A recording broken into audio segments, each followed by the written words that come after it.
Southwest Airlines is total chaos. They don't have any assigned seats. So everybody pours out. You've flown Southwest recently? No. Jesse and Kelly DeForest, when we went to New Orleans a couple of weeks ago, they flew Southwest, no assigned seats. Helter Skelter. It's like Charles Manson took over the airlines. Helter Skelter, my friend. Exactly. Imagine that. It's like musical chairs. All of a sudden, people are like diving for seats. As if you went to a concert and they just opened the gates or a ball. Imagine if you went to a ball game. And it happens at Saratoga, I guess, which is opening up later on this week. Saratoga Race Course, where the people are piled up by the gate. And as soon as they open the gate, they all make a mad dash to try and claim one of the tables outside. I mean, people running. People have guys stashed in there. They pay people to wait online and claim a table for them. The time. Wake up with Defo, joined by Lubie. Welcome to the Defo Show.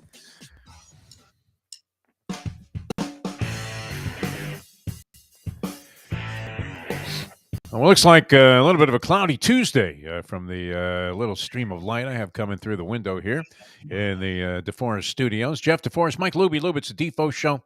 Glad to have you guys with us here on South Florida Live. Be with you till 9 o'clock Eastern Time. Later on today, you can come catch us a little live remote working with Mike Mayo's Lunchbox, and we'll be at Costa's, which is a dynamite. I mean, I don't know that you would really characterize it. It's not really a hole-in-the-wall place. But it doesn't feel like off the beaten path, not exactly mainstream, just off Federal Highway in what would be the border of Lighthouse Point and Pompano Beach, officially listed as a Pompano Beach restaurant. We'll be there from like 12 until sometime after 1. We'll be broadcasting live on South Florida Live with Mike Mayo's Lunchbox and scarfing food after because I don't know when I'm leaving. There's a lot of stuff there I want to try. So come on out. Some of you guys out there, yeah. But kind of wasn't that upset sharing half my breakfast with my two dogs this morning because I figured I'm going to be eating like I'm going to the chair later on. And if you're following in the footsteps of Mike Mayo, you're definitely over ordering for like a table for 3. There's no question. Does he take a lot of this stuff home? I don't think so. Not really. When he goes to these restaurants, no doggy bags for Mayo because he's usually going on somewhere else. Yeah. He's got like Travels with Dick Steen there for the best of Del Rey and all of his other situations that he's involved in. But that'd be fun today. So come on out if you get a chance. Come on out to Costa's. That's 49th Street, just west of Federal Highway. All you have to do is get to that light on 49th Street, and it's close. You're closing in on Lighthouse Point, and right there on the border, Pompano Beach, Lighthouse Point, and just shoot in there. It's not even a half a block down the street there to the west. Fantastic place, man. Good stuff. I'm thinking about a falafel today for some reason, Lubie. Even though giant fried balls of hummus probably not what I really need right now. As I try to, get back into whatever shape it was I was in maybe a year ago when I had reached optimum levels. Now sloughing off a little bit, the occasional spoonful of potato salad, this, that, and the other thing. I don't know. Going to Italy and New Orleans isn't for diets if you're doing those trips, and then AC. I mean. Well, you can limit, though. I mean, you don't have to be eating all day. That's the difference with the Mayo school of thought. Versus like an old man that's trying to stay alive. And, you don't want to negate that walking 4+ miles a day. You don't want to negate all of that just by, and I usually have eliminated any benefit that would provide for my body with the now 2 cans of beer that I down right after any workout that I do. But it's justifiable in its heat, is it not? People, and we're not the only place where it's blazing hot here in South Florida. Wow, the rest of the country, they're not ready for this, huh? Yeah, exactly. The song is nice. I'm ready for you. Hope you're ready for me. Is that it? Yeah, they're not ready. We're ready. We're like, yeah, it's normal. Nothing for us. Yeah, right. You go outside, you're ready to puke. It doesn't make any difference. The professor was like, it's so hot. I'm like, where? I'm just used to. I'm like, oh, I mean, isn't this how it always is? Where you can't breathe? People in Texas, they're dying, man. I mean, if Jimbo Fisher's blood pressure wasn't high enough just from thinking about the fact that Nick Saban is alive, imagine how it's skyrocketing right now. I mean, just ascending through numbers that you can't even conceive of as he's trying to battle, and get these guys in shape in this heat. No water. Remember when coaches thought that was a good idea? No water. No water break. George Allen was a big proponent of that. Tommy Coughlin, when he took over the Jacksonville Jaguars, that was one of his things. No water during the breaks. Real smart there, Tommy boy. Exactly. Real smart. As people were passing out, and and Saban would just walk right over him. Right, guys passed out from heat stroke in the locker room. There, some 360-pound lineman. He just looks at him with disdain and says, "Get in shape." Like, what? Guy's going through convulsions. Saban just steps right over him. Could care less. I guess he's become a kinder, gentler Nick now, right? Because he really cares about the kids. That's, something that we're, trying to become. Well, I don't know. I mean, everybody's trying to convince us that he's a good guy all of a sudden, Nick Saban. He's not. He's just, seems like a real schmank to me. I don't know. Didn't care about anybody but himself. A little Napoleonic complex. All right, never mind that. We don't need to disparage every person that's out there in the sporting world. The home run derby was last night. There's one deep to left field. I can't say that I was interested in watching all of it. I did see some of it. I thought it was very touching. The tribute for Albert Pujols when he beat Kyle Schwarber by a home run there in a real tough dogfight of a battle there. As he came up, had like a minute of overtime or whatever they went into. They were tied in the dead heat. And Pujols gets up there and whacks the first 7 balls out of the park. That was pretty impressive for an old guy. And of course, he had the stint there with the Dodgers before he went back to the St. Louis Cardinals. So he's going to be very popular. 685 lifetime home runs is nothing to sneer at. And as far as we know, I mean, were there not suspicions about Pujols and juice going back to his prime? I didn't realize, because he went to the Angels, I didn't realize how long he was over there. From 2010, 11 to now, he did nothing. And I understand he was getting older, but 30 isn't old. Like, you see guys hitting pretty well until they're in their mid-30s. Like, for him to go from the Cardinals, what Trout's done, Pujols did. Like, Pujols, that first 10 years, the only guy they were really comparing him to was like Willie Mays and freaking Babe Ruth. Like, the stuff he did that first decade was ridiculous. Yeah, and then he's great. LA and do nothing. Like, I get the Cardinals didn't want to pay him because they didn't want to give him 10 years, but you thought that first 3-4 years he'd be really good. He did nothing his time in Los Angeles. Like, I didn't realize he was there he was gone for like a decade.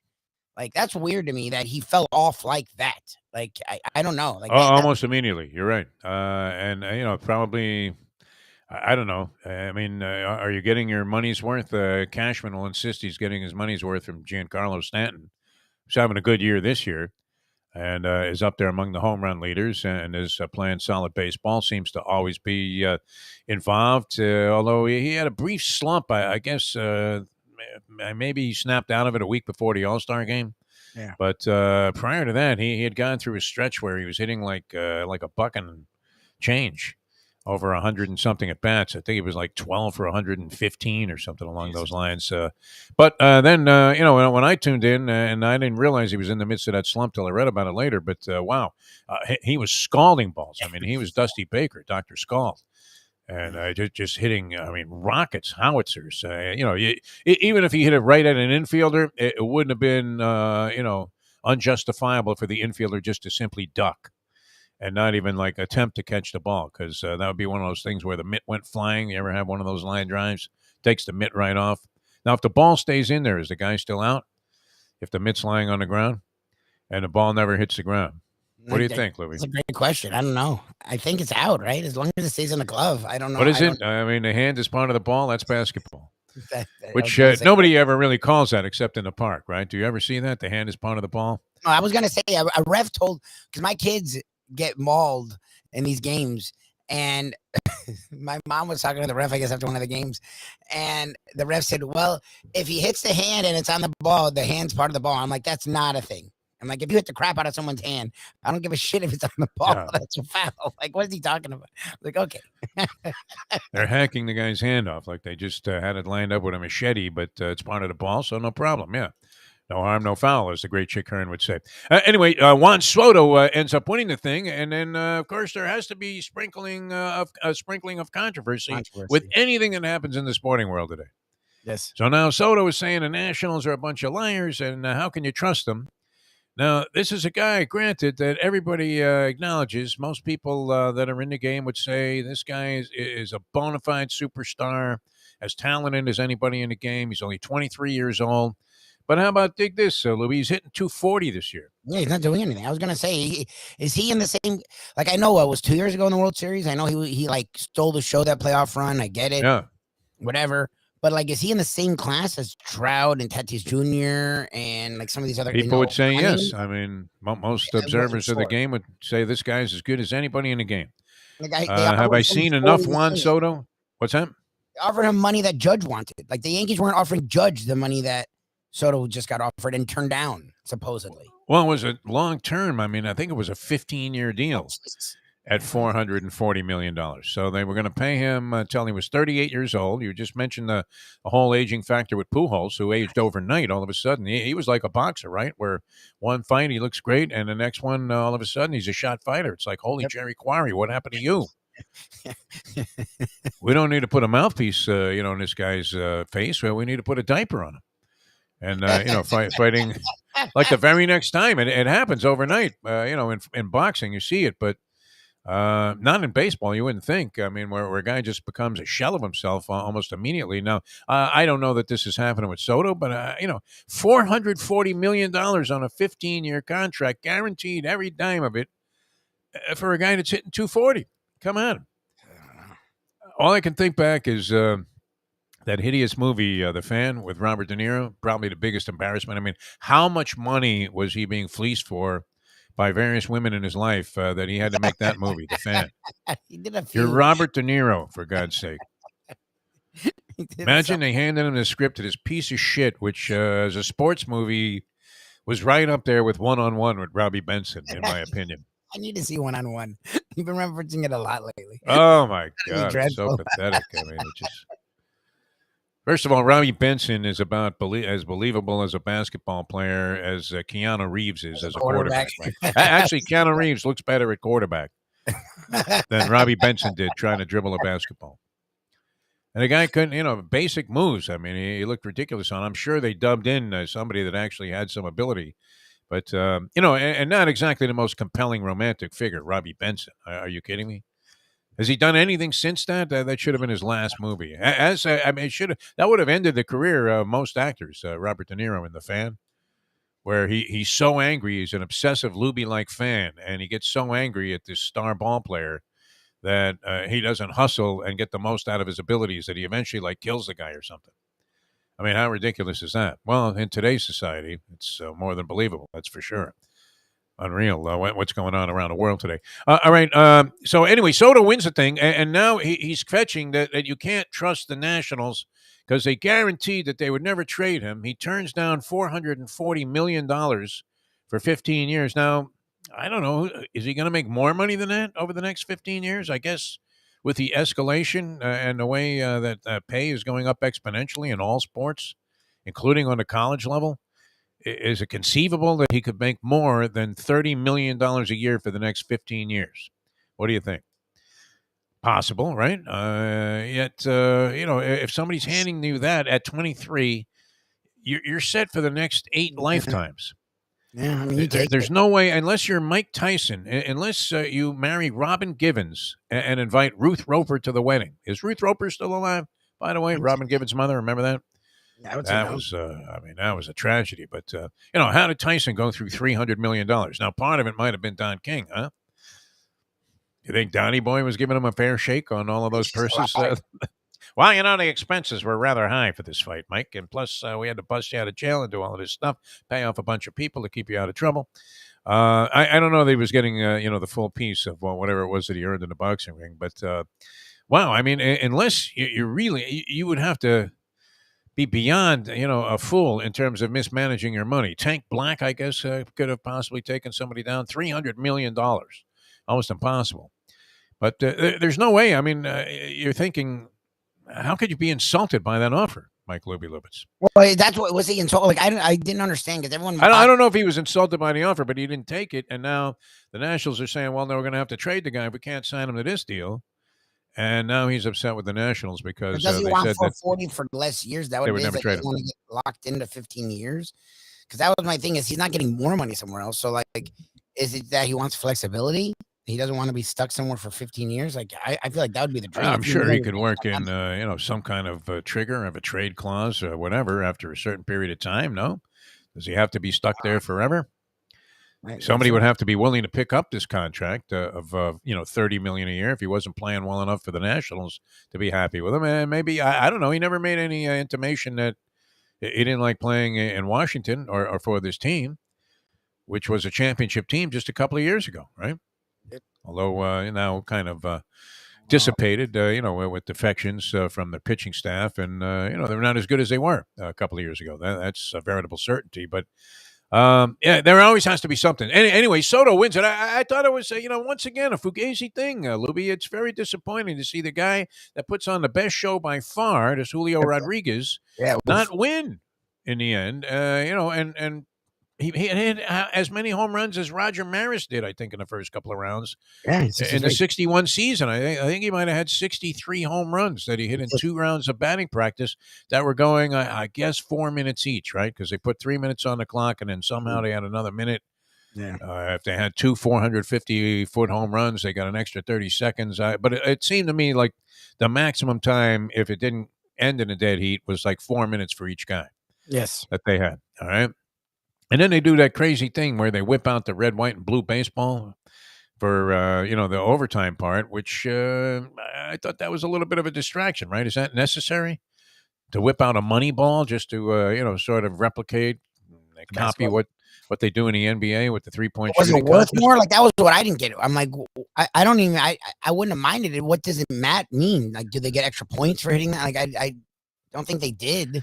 That hour of the day, too, was very rough with shadows. I don't know how it was yesterday. I didn't really, notice that particularly bothering anybody, but very rough with shadows. Although I guess the mound was close enough where they were throwing the ball, releasing the ball from, that it would have been encompassed by the shadows at that time of the day. Because let's face it, that's 5 o'clock at night in Los Angeles, where the sun shines brightly, my friends, all day long. But that was always a very, very tricky thing at Dodger Stadium, the shadows.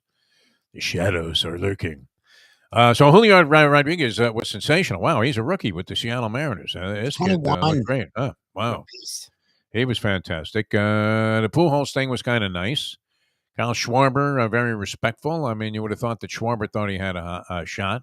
Pete Alonso, did he storm off? He's a real hothead, is he not? Pete Alonso, upset that he couldn't do it 3 years in a row. Although he was very much in there, but Rodriguez posted like a 32 spot on him. Yes. In the second round. And, what are you going to do? It's not going to be easy to match. That's for sure. Your picture just fell off the wall there, Lubie. Did you catch that? Oh, stupid. I'm thinking there's an earthquake going on over at your place. All right, I don't know how compelling that was. The Black Wednesday, that's tomorrow. Black Wednesday used to always be known as that for the degenerates out there because there was no action whatsoever after the All-Star game. It's tough enough when the sledding only involves betting baseball to begin with, which is a much tougher proposition or more difficult proposition than it used to be because starting pitchers are not as much of a factor as they used to be. Yes. You would base a lot of your opinion on who the 2 starters were if you were handicapping baseball 15, 20 years ago. It made a big difference, right? Because the guy was going to go, 7 innings was not a big deal. Whoa, you see that? Alcantara went 7. Oh, my God.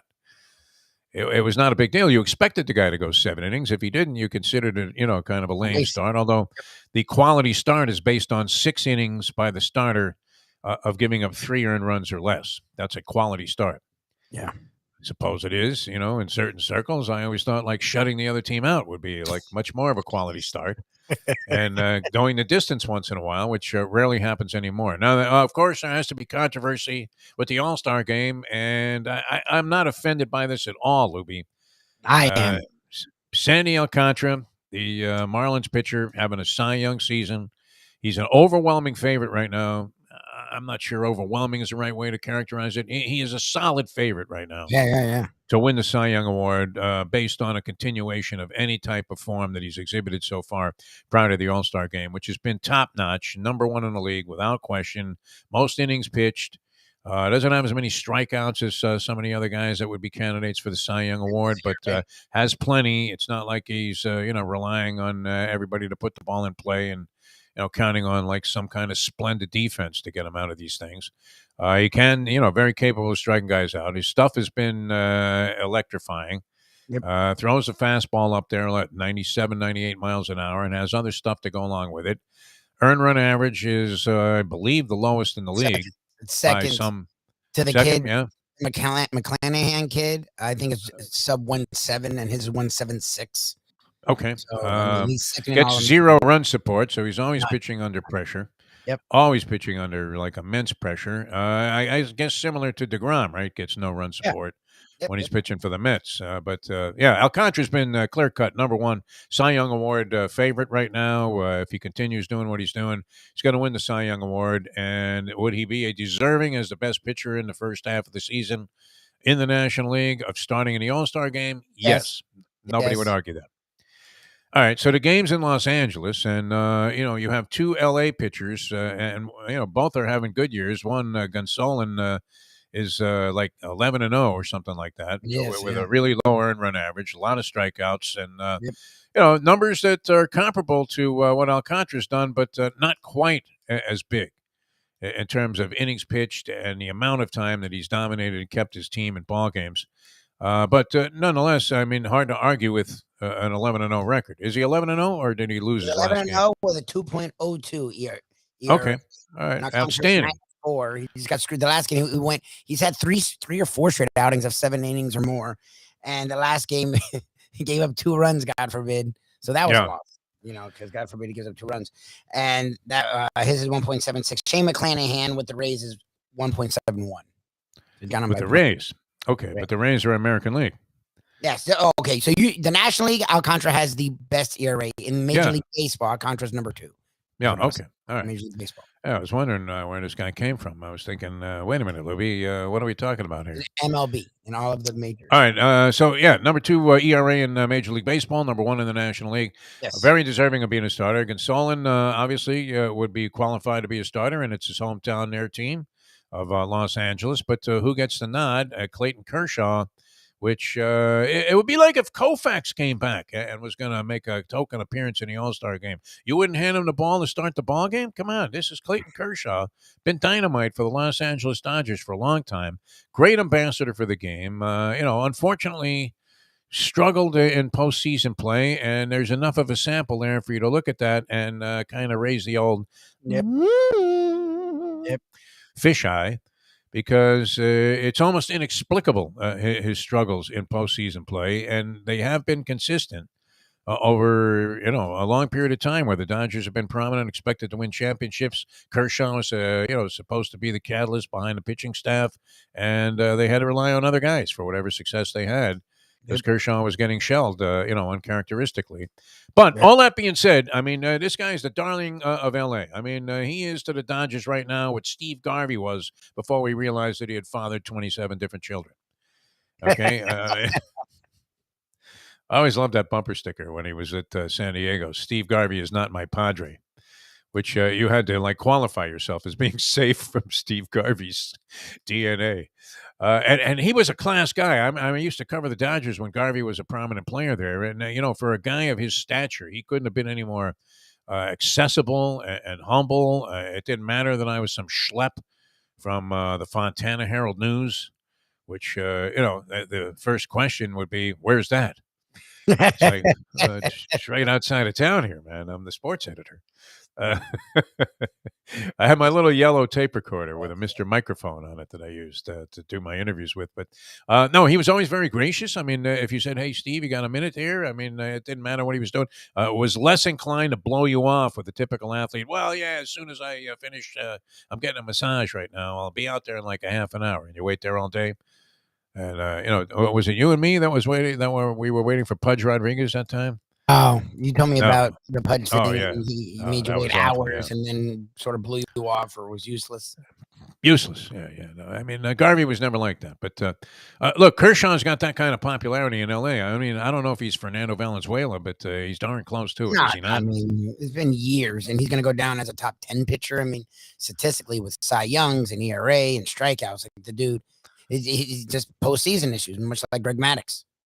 So how do you argue with him starting the All-Star game in Los Angeles? I mean, this is like a giant tribute. Now, obviously, if Alcantara's gotten his contract, that if he starts the All-Star game, he gets another $500,000. You're thinking, it sucks. It's unfortunate, but I don't know that you could really have any argument with Clayton Kershaw starting the All-Star game. What is your argument against it, Mike Lubitz? Let's hear that, Mr. Lack of Sentiment. Like, I understand when these guys you're hailing them goodbye, so they play in an All-Star game. I didn't realize they have to start. I didn't know that was the rule. And I get, as a pitcher, maybe you get lost in the shuffle if you're not starting. What Alcantara's doing this year is pretty impressive. I mean, he's having a Clayton Kershaw, DeGrom type year. I mean, 1.76 with no run support. And for people to say, well, why does that matter? Because it does. You know whether or not you're getting help. It either makes it more intense or makes it more stressful. Alcantara knows every game. If he gives up two runs, he loses. And he gives up 2 hits, he loses. I mean, he knows he has no room for error. So if you're on the Dodgers and you're Gonsolin and you're Kershaw, that it gives you so much more relief. To me, the 1.76 is freaking insane. That's why DeGrom gets all that credit, because you look at it in King Felix, it was the same thing in Seattle, where he would have like a 14-18 record, but he would have like a 1-9, and you're like, I mean, that's insane. So like, to me, what Alcantara is doing deserves to be rewarded, and starting the All-Star game as a pitcher is a big deal. Now, people are right, and you're right. At the end of the year, no one remembers who started it. You do remember the Cy Young. No one remembers who won. No one remembers who played in it. Not at all.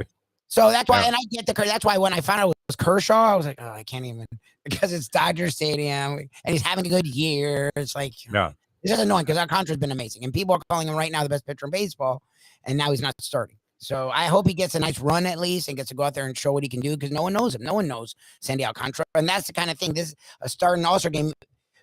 People only watch the first couple of innings because it's an All-Star game. So you watch the first inning or two, that's when you figured Alcantara would be out there. So him coming in later, people will miss him again and still know, who is this Sandy guy? You know, like, I thought it'd be cool for him as a Marlin to be starting front and center and get some attention. Would be nice. But that all being said, and all very valid points, deserving guy. No one's arguing that. I don't think there is any argument there that if you were going to go by, pure all-star parameters and in the empirical formula that they drew up, then the best guy should be out there on the mound, the guy that's having the best season to the halfway point. But we know that that's not the consideration. And in this case, I really have no problem with it. I don't care if Kershaw was just on there as a token entrant, at the end of his career. And, he was, beefed up like Bartolo Colon and had lost it completely and was getting shelled every start. If they wanted to start Kershaw for what he's done for the game of baseball and for the Dodgers in Los Angeles, in the Los Angeles-based All-Star game, I would say, I think you got to do it, no? Oh, yeah. I mean, if Don Drysdale was around today, I mean, I'd put him out there. I just think a fabled Dodger pitcher that's in the same kind of, territory in terms of his contribution to the team. I mean, was he as good as Koufax? No. At one time, you would have thought, well, nobody was going to be as good as Koufax. But, what was he in that category of great dominant Dodger pitchers? Yeah, for a long period of time. Great fastball and tremendous breaking ball and a real competitor. He seemed to come through in the clutch, except, unfortunately, and that will always be, I guess, a taint on his resume. The postseason collapses that he had were almost inexplicable, right? Where he'd be going 4 1/3. And, pitching lights out, then all of a sudden give up 3 straight homers.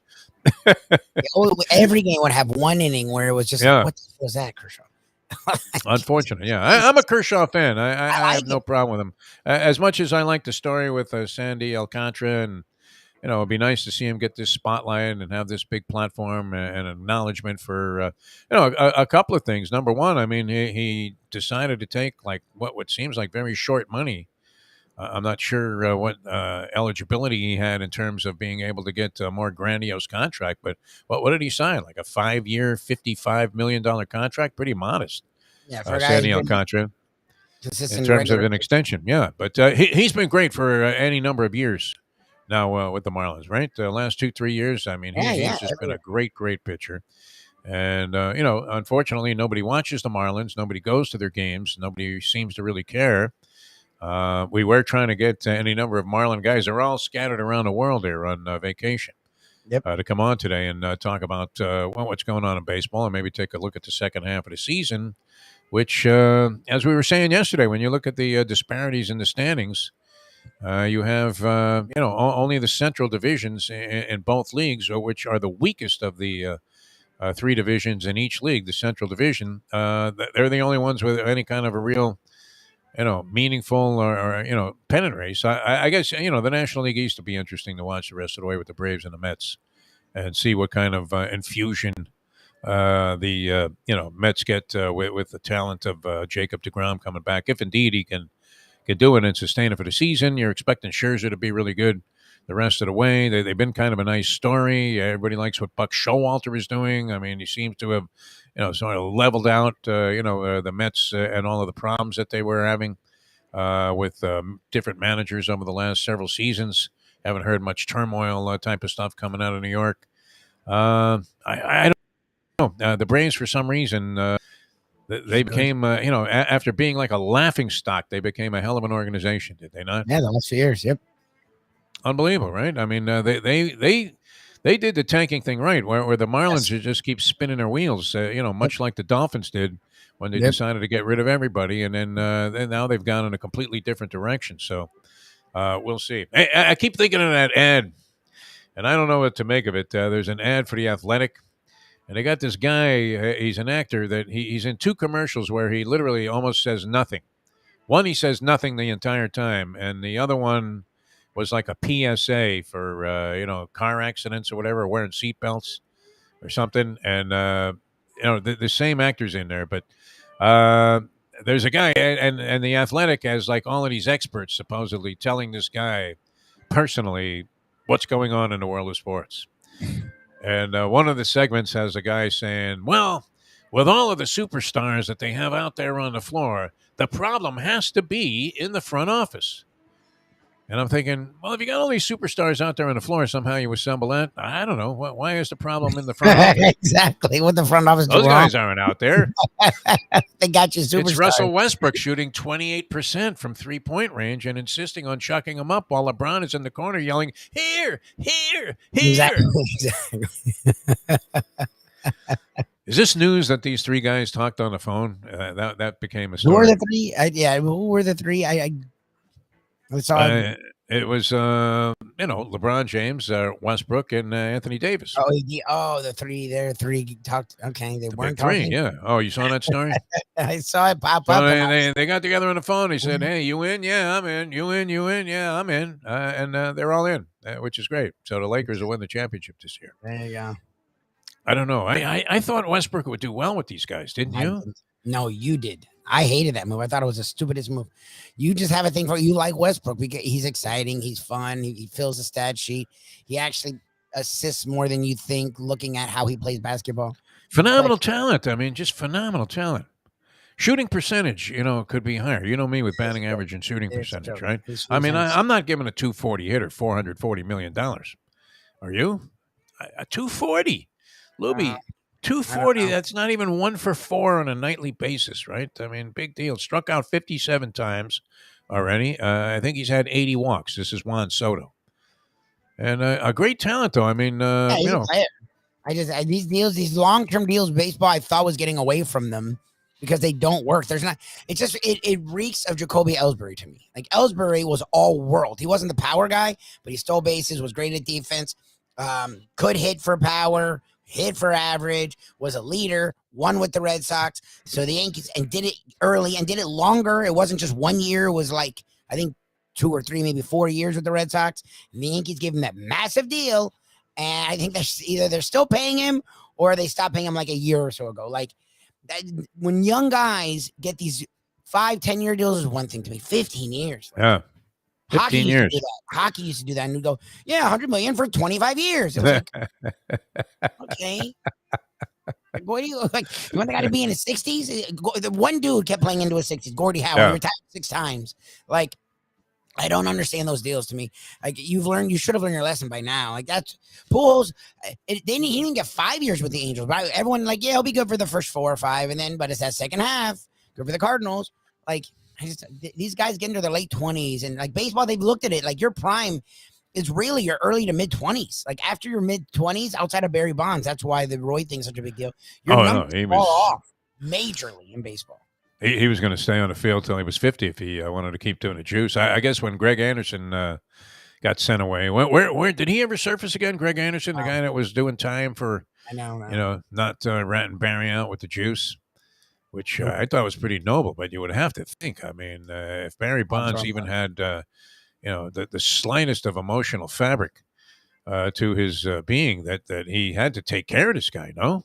Oh, I'd presume. Oh, yeah. Or is that like Trump and that Michael Cohen cat, where Cohen did all of his dirty work, and then when he needed, Trump to bail him out, Danny Boy said, "You're on your own now." Yeah, that's Trump. Won't be seeing him around here no more, right? How did he get out? He got out on like a COVID thing. This Michael Cohen guy. They were all over him, though. I mean, all of these other schminks, nobody talks about. All right, we're coming back with more. Let me tell you about Hialeah Park and what's going on there. Now, I thought that Saratoga raced today, but I didn't see any entries, so I'm assuming, is that just a Wednesday through Sunday proposition? Saratoga. Or do they start slowly and then expand to 6 days? I always thought it was a 6 day a week proposition. Regardless, it's a 7 day a week, 7 night a week, and almost all through the night proposition at Hialeah Park. And that means you're going to have a heck of a lot of fun and a lot of opportunity, not only to win money, but to do it in an atmosphere that is unparalleled anywhere. I believe this in the casino business. Even in Atlantic City, I love Harrah's and the way they treat us, but, you can walk around a casino in there, and sometimes it's kind of dead. It's never like that at Hialeah Park because the vibe is strong and people are energized because they know they're in there with a big shot to win. Steve Calabro wouldn't have it any other way. He has those machines programmed, and, maybe the guidelines for the state are one way, but he's thinking, hey, if people win money and they have a chance, they're going to be more inclined to come back and have some fun. I mean, it's called entertainment, my friends. And so you can play your favorite Vegas-style games and go out there and make a big score and sustain a bankroll for a long period of time because of the way that they treat the customer at Hialeah Park. A lot of free play, too. That'll fuel your opportunity to win. Go get a player's card. You get a bunch of free play when you sign up. If you're like a VIP player somewhere, like this thing, right? They'll match that card, that level of card for you, and that entitles you to all kinds of freebies, amenities, and extra benefits. Really, really a dynamite rewards package at Hialeah Park. They do a great, great job with that. Poker room is top-notch, and the champion simulcasting room, Toga. Right, it's calling my name, and you blend in. I mean, the fusion of looking at the beauty and the just inherent greatness of Hialeah Park and the grounds, and this is a fabled racing destination, maybe among the greatest in the world in history, and in the history of the sport. And then you're right there with Modern Times punching away, and you have it on giant screens. You feel like you're there. You feel like you're on you feel like you're riding a horse when you're in the champion simulcasting room, right? You're like Irad Ortiz, man. Come on, bring them home, baby. So if you want to have a great time, it's a terrific entertainment destination. They always have something exciting going on. Great for parties, office parties. You're going to reward your people for getting through COVID-19, whatever. Have a big dinner celebration. Everybody gets back together. Hialeah Park is a perfect place for that, too. They do a terrific job with all kinds of catering and special occasions like that. HialeahPark.com for more information about all the great programs. And, of course, just easy to find there. I love turning on to John Brunetti Senior Boulevard there. Fantastic. And you'll find this beautiful destination, number one casino in town. Beautiful Hialeah Park. All right, we're coming back with more. We'll be with you until 9 o'clock here on the East Coast in the morning, South Florida Live. That's Mike Lubie Lubitz. I'm Jeff DeForest. You have, I guess, rookies have reported to NFL training camps, Lubie? Yeah. Rookies this week, vets next week. Okay. So that season is right around the corner. And then I want to say they played 3 preseason games now. 3? Yep. Is that correct? Yep. Added a regular season game. Has that become even more irrelevant than ever that they've knocked it down to 3? Yes. Who's going to be on Hard Knocks this year, too? That's among my favorite shows. Yeah, I love that. It should have been the Dolphins, and I don't remember. Was it the Bengals? Like it's some team that no one gives a shit. Could be. I don't know. The Bengals have been on there before, haven't they? I mean, there are teams that have never been a part of Hard Knocks that I wouldn't mind seeing. The Cardinals. Arizona, yeah. All right, we'll see what happens with that. I guess with Murray, I guess that's a thing, sort of. Well, why are all these? I understand it's money, and there's some posturing that goes on where agents put things out there, and the team fires back. But I don't know. I mean, would you be willing to, from what you've seen, Kyler Murray after he tailed off last year?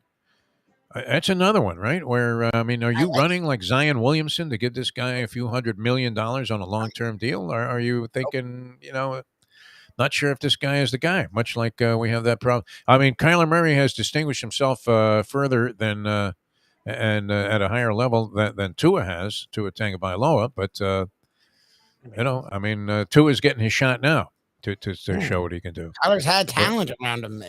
Yeah. He had a team last year, and they had some injuries, but that was where he should have put the team on his back, quote unquote. Right? They became a disaster, like that. Like I don't know. I'm a weird, and I liked him coming into the league, and I think he's an interesting player, but he's not what he thinks he is. Like I don't know. Not sure. Yeah, I mean, he wasn't overwhelmingly impressive. Remember, everybody thought Arizona was the team to beat to win the Super Bowl. We had about a dozen experts on, which was great. And we have respect for these guys. I mean, they have a strong opinion. They all follow the league. We don't always agree with them. And they were all telling us. And I remember asking this question for some reason. Like it was one of those deals where you couldn't do an interview without asking your NFL expert, are the Arizona Cardinals for real? Yep. And every one of them around that time, I mean, what were they? They were like 9-1 or something. Like 7-1 or 8-1, something like that. They're the best record in football. Like they look great. Almost halfway through the year. Kingsbury was the second coming of Bill Walsh. I mean, he was looking like this bizarre genius that we're hoping McDaniel will be for the Miami Dolphins. And yet, we haven't seen this guy in action yet, which is always a little bit of a scary proposition because remember, we all thought that the man that was going to turn their fortunes around, at least with the Miami Dolphins franchise here in town, was one Adam Gase. Yes. The latest genius, Sean McVay type genius to be hailed. And wow, I mean, no one fell further on their face than the one-time considered genius, Adam Gase. There you go. Sound like Muhammad Ali on this thing. It was ugly. But, all right, so a lot of stuff going on in the world of sport, although it's all in the preliminary, just the simmering stages. And I don't know that we can compel enough interest in Major League Baseball. I'm glad we have some fans here. I mean, Julian's weighing in, and we know Eric, is a giant baseball fan, and many others that follow the show. Mike Nyman, big baseball fan. Yeah. Many people really do love the sport, but where is that support? Because there is literally, it's Blutarski, and it has been for a long time, and it seems to be even more of a disgrace. And there is a larger amount of indifference about this Marlins franchise now, I think, than ever, Lubie. Yep. And that includes, at least people hated Laurie and Sampson. Yep. Did you see the Jeter piece, by the way? I didn't watch all of it last night. Episode 1 was yesterday. There's going to have episode today. I don't know what to do with it because I always hated Jeter until his Marlins stint. Yeah. So I don't know if I care to watch it or not. Like I always had a weird sentiment about. I know New Yorkers. I always had a weird sentiment about him because he came in an era where A-Rod wasn't wrong. A-Rod was better than Jeter, like he was. I know it's blasphemous to say that because Jeter won.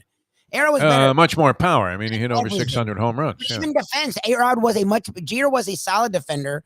Just made big plays. A-Rod was better, like at everything. He just was a douche and got paid a lot of money to go to a bad team. But like his Seattle days versus Nomar was better. Nomar in his heyday was amazing. Like Jeter to me, Miguel Tejada, like Jeter was like the fourth best shortstop, but he was surrounded by all-stars in the biggest media market for the best franchise in all of sports. So I wish you had said that to Jeter when we were taking that picture with him. That would have been great because that's what permanently alienated him from A-Rod. It wasn't just that A-Rod's a bit of a goofball. That he said that. Just he was so insulted by this Esquire magazine piece that A-Rod implied just what you have repeated here. The same sentiments that I say nothing. Who couldn't star on that team, right? I mean, El Capitan. It's not that. Look, he made big plays in the big moments. Look, Reggie Jackson got a nickname for a reason. Like there is something to be said for coming up and making the big hit. So I'm not taking that away from him. But if you looked at his stats compared to these other guys were monsters, and his were like okay, So I always was weird about Jeter. Like I always thought he got the Yankee. Like it's like if Alcantara right now was with the Yankees, how much attention was Sandy Alcantara be getting if he was on the freaking New York Yankees right now? That'd be it. I mean, John Sterling would be coming up with all kinds of exactly just like I did earlier, nonsensical rhymes. What would he use with Alcantara? He'd probably call him Alcantara, which is what we thought his name was for a while. Also, no, I mean, look, the spotlight there also is pretty immense in New York City, and Jeter. I remember the Polyman saying this to me going back to like 95, 96 even. And that was Jeter's first couple of years with the Yankees. I remember the Polyman, a very astute follower of baseball and judge of talent, and also diehard Yankee fan, but not maniacal. I mean, he's not a blind Yankee fan. Where I don't know. Look, our good friend Harvey Fialkoff, with apologies, it doesn't necessarily see things clearly when it comes to the Yankees. Right, he has almost Lubie type, emotional reactions to the smallest things that happen. Polyman, an overview realist. He could have been a general manager in the league, and I remember him saying this to me, and it stuck. And that was that anything good that happens to the Yankees, somehow Derek Jeter is always in the middle of it, which is something. It's a characteristic that's very hard to sort of quantify, but does it not mean something, Mike Lubitz? It's not as if he was a stiff. I mean, he was. No, he was a good player. A major catalyst in almost anything good that happened in the Yankees for many, many years. Yes, and they won. Look, it's like what Bosch is going. People wonder Bosch going to Hall of Fame. Jeter was their quote unquote leader, which he wasn't. I mean, they had a bunch of guys that led when he was young. He was fucking like 23. Like he wasn't leading that first. When they make him the leader later, he wasn't. Like he just came up. Rivera and John Wetland and Paul O'Neill, Paul O'Neill and Posada, like all those guys led more than Jeter. Jeter was the youngest one on that team. He just seemed to make the big play at the right. First of all, Giambi was safe. Like that's my favorite thing, that play that everyone loves. Like he hit the back of his leg and his foot's on the plate. How is that out? So that's what I'm saying. But there's a lore. It's the Yankees. It's October. It's the that's like saying that Rudy was offsides, man. That's really cold of you. I mean, if you're going to diminish the accomplishments of Jeter with that one, that's a beauty. I like. But that. It's the truth. Like, and that's my thing. Like, and I look. He deserves to be in Hall of Fame. 3,000 hits. He won a lot. He was a part of the winning. It's like Ginobili. They all one group. But if you look at the era he played, those three guys were better. Like they were. Tejada, Garcia, Bernie Williams, was a part of that team. That team was full of veterans that all. Scott Brocious was a random dude that played really big. Like they all came together and they all had a part, but Jeter like rose above it, and I never understood that. That was my thing. It's as a Yankee fan, it's like, why do you separate the one guy when you had like 9 dudes, Bernie, like all doing big things? I just never got the Jeter thing. I'm down here, so I never got it. Like, I think a lot of it was the Babes also. I mean, there was a tremendous, mysterious line of, inquiry about, what exactly was going on in that apartment, man. And people can only imagine being there. I mean, it was Hugh Hefner-esque, only one at a time. And then the gift basket thing, I mean, that's legendary stuff. No, I believe this. Just as an athlete, the guy, conducted himself, comported himself as a real professional all the way through. It seemed like he was sort of distant, when we met him a couple of times. Seemed like he was very reluctant to embrace the role that he was in as a baseball executive, even though he was embracing it to the extent that he was at every game, right? You weren't expecting that. You figured Jeter would be much more of a figurehead, but he was sitting there agonizing as he was watching these stiffs that they had assembled with, at one time having the possibility of fielding a veritable all-star team of young guys. But, we never were able to kind of, get the formula right. And yet not anywhere near achieving the results of, say, the Tampa Bay Rays, who find themselves in worse circumstances than the Miami Marlins, but nonetheless always make a very representative showing, including contending for championships and, being maybe a bozoic managerial move away from winning a World Series, right? And you don't see these Marlin teams coming close to that anytime soon. Well, we thought they were going to have some dynamite pitching staff. For whatever reason, it never works out. Just never works out. The problem, therefore, must be, Lubie, in the front office. Yeah, exactly. I don't know. I mean, Jeter was a bit of a mystery, wasn't he? We stood there. We took a picture with him when we were at spring training. I felt a little awkward, didn't you? I don't know. I was grabbing him in like a weird, almost sexual type of fashion there. My man crush on Derek Jeter. Like a weird way, yeah. Yeah. That was very strange. We saw him another time, circulating. We were at some cocktail party announcing the kickoff of season ticket sales or something, and we were there from the radio station because we carried the games. And Jeter was roaming around the room a little bit, but we didn't go out of our way to go, "Hey, Derek, how the hell are you?"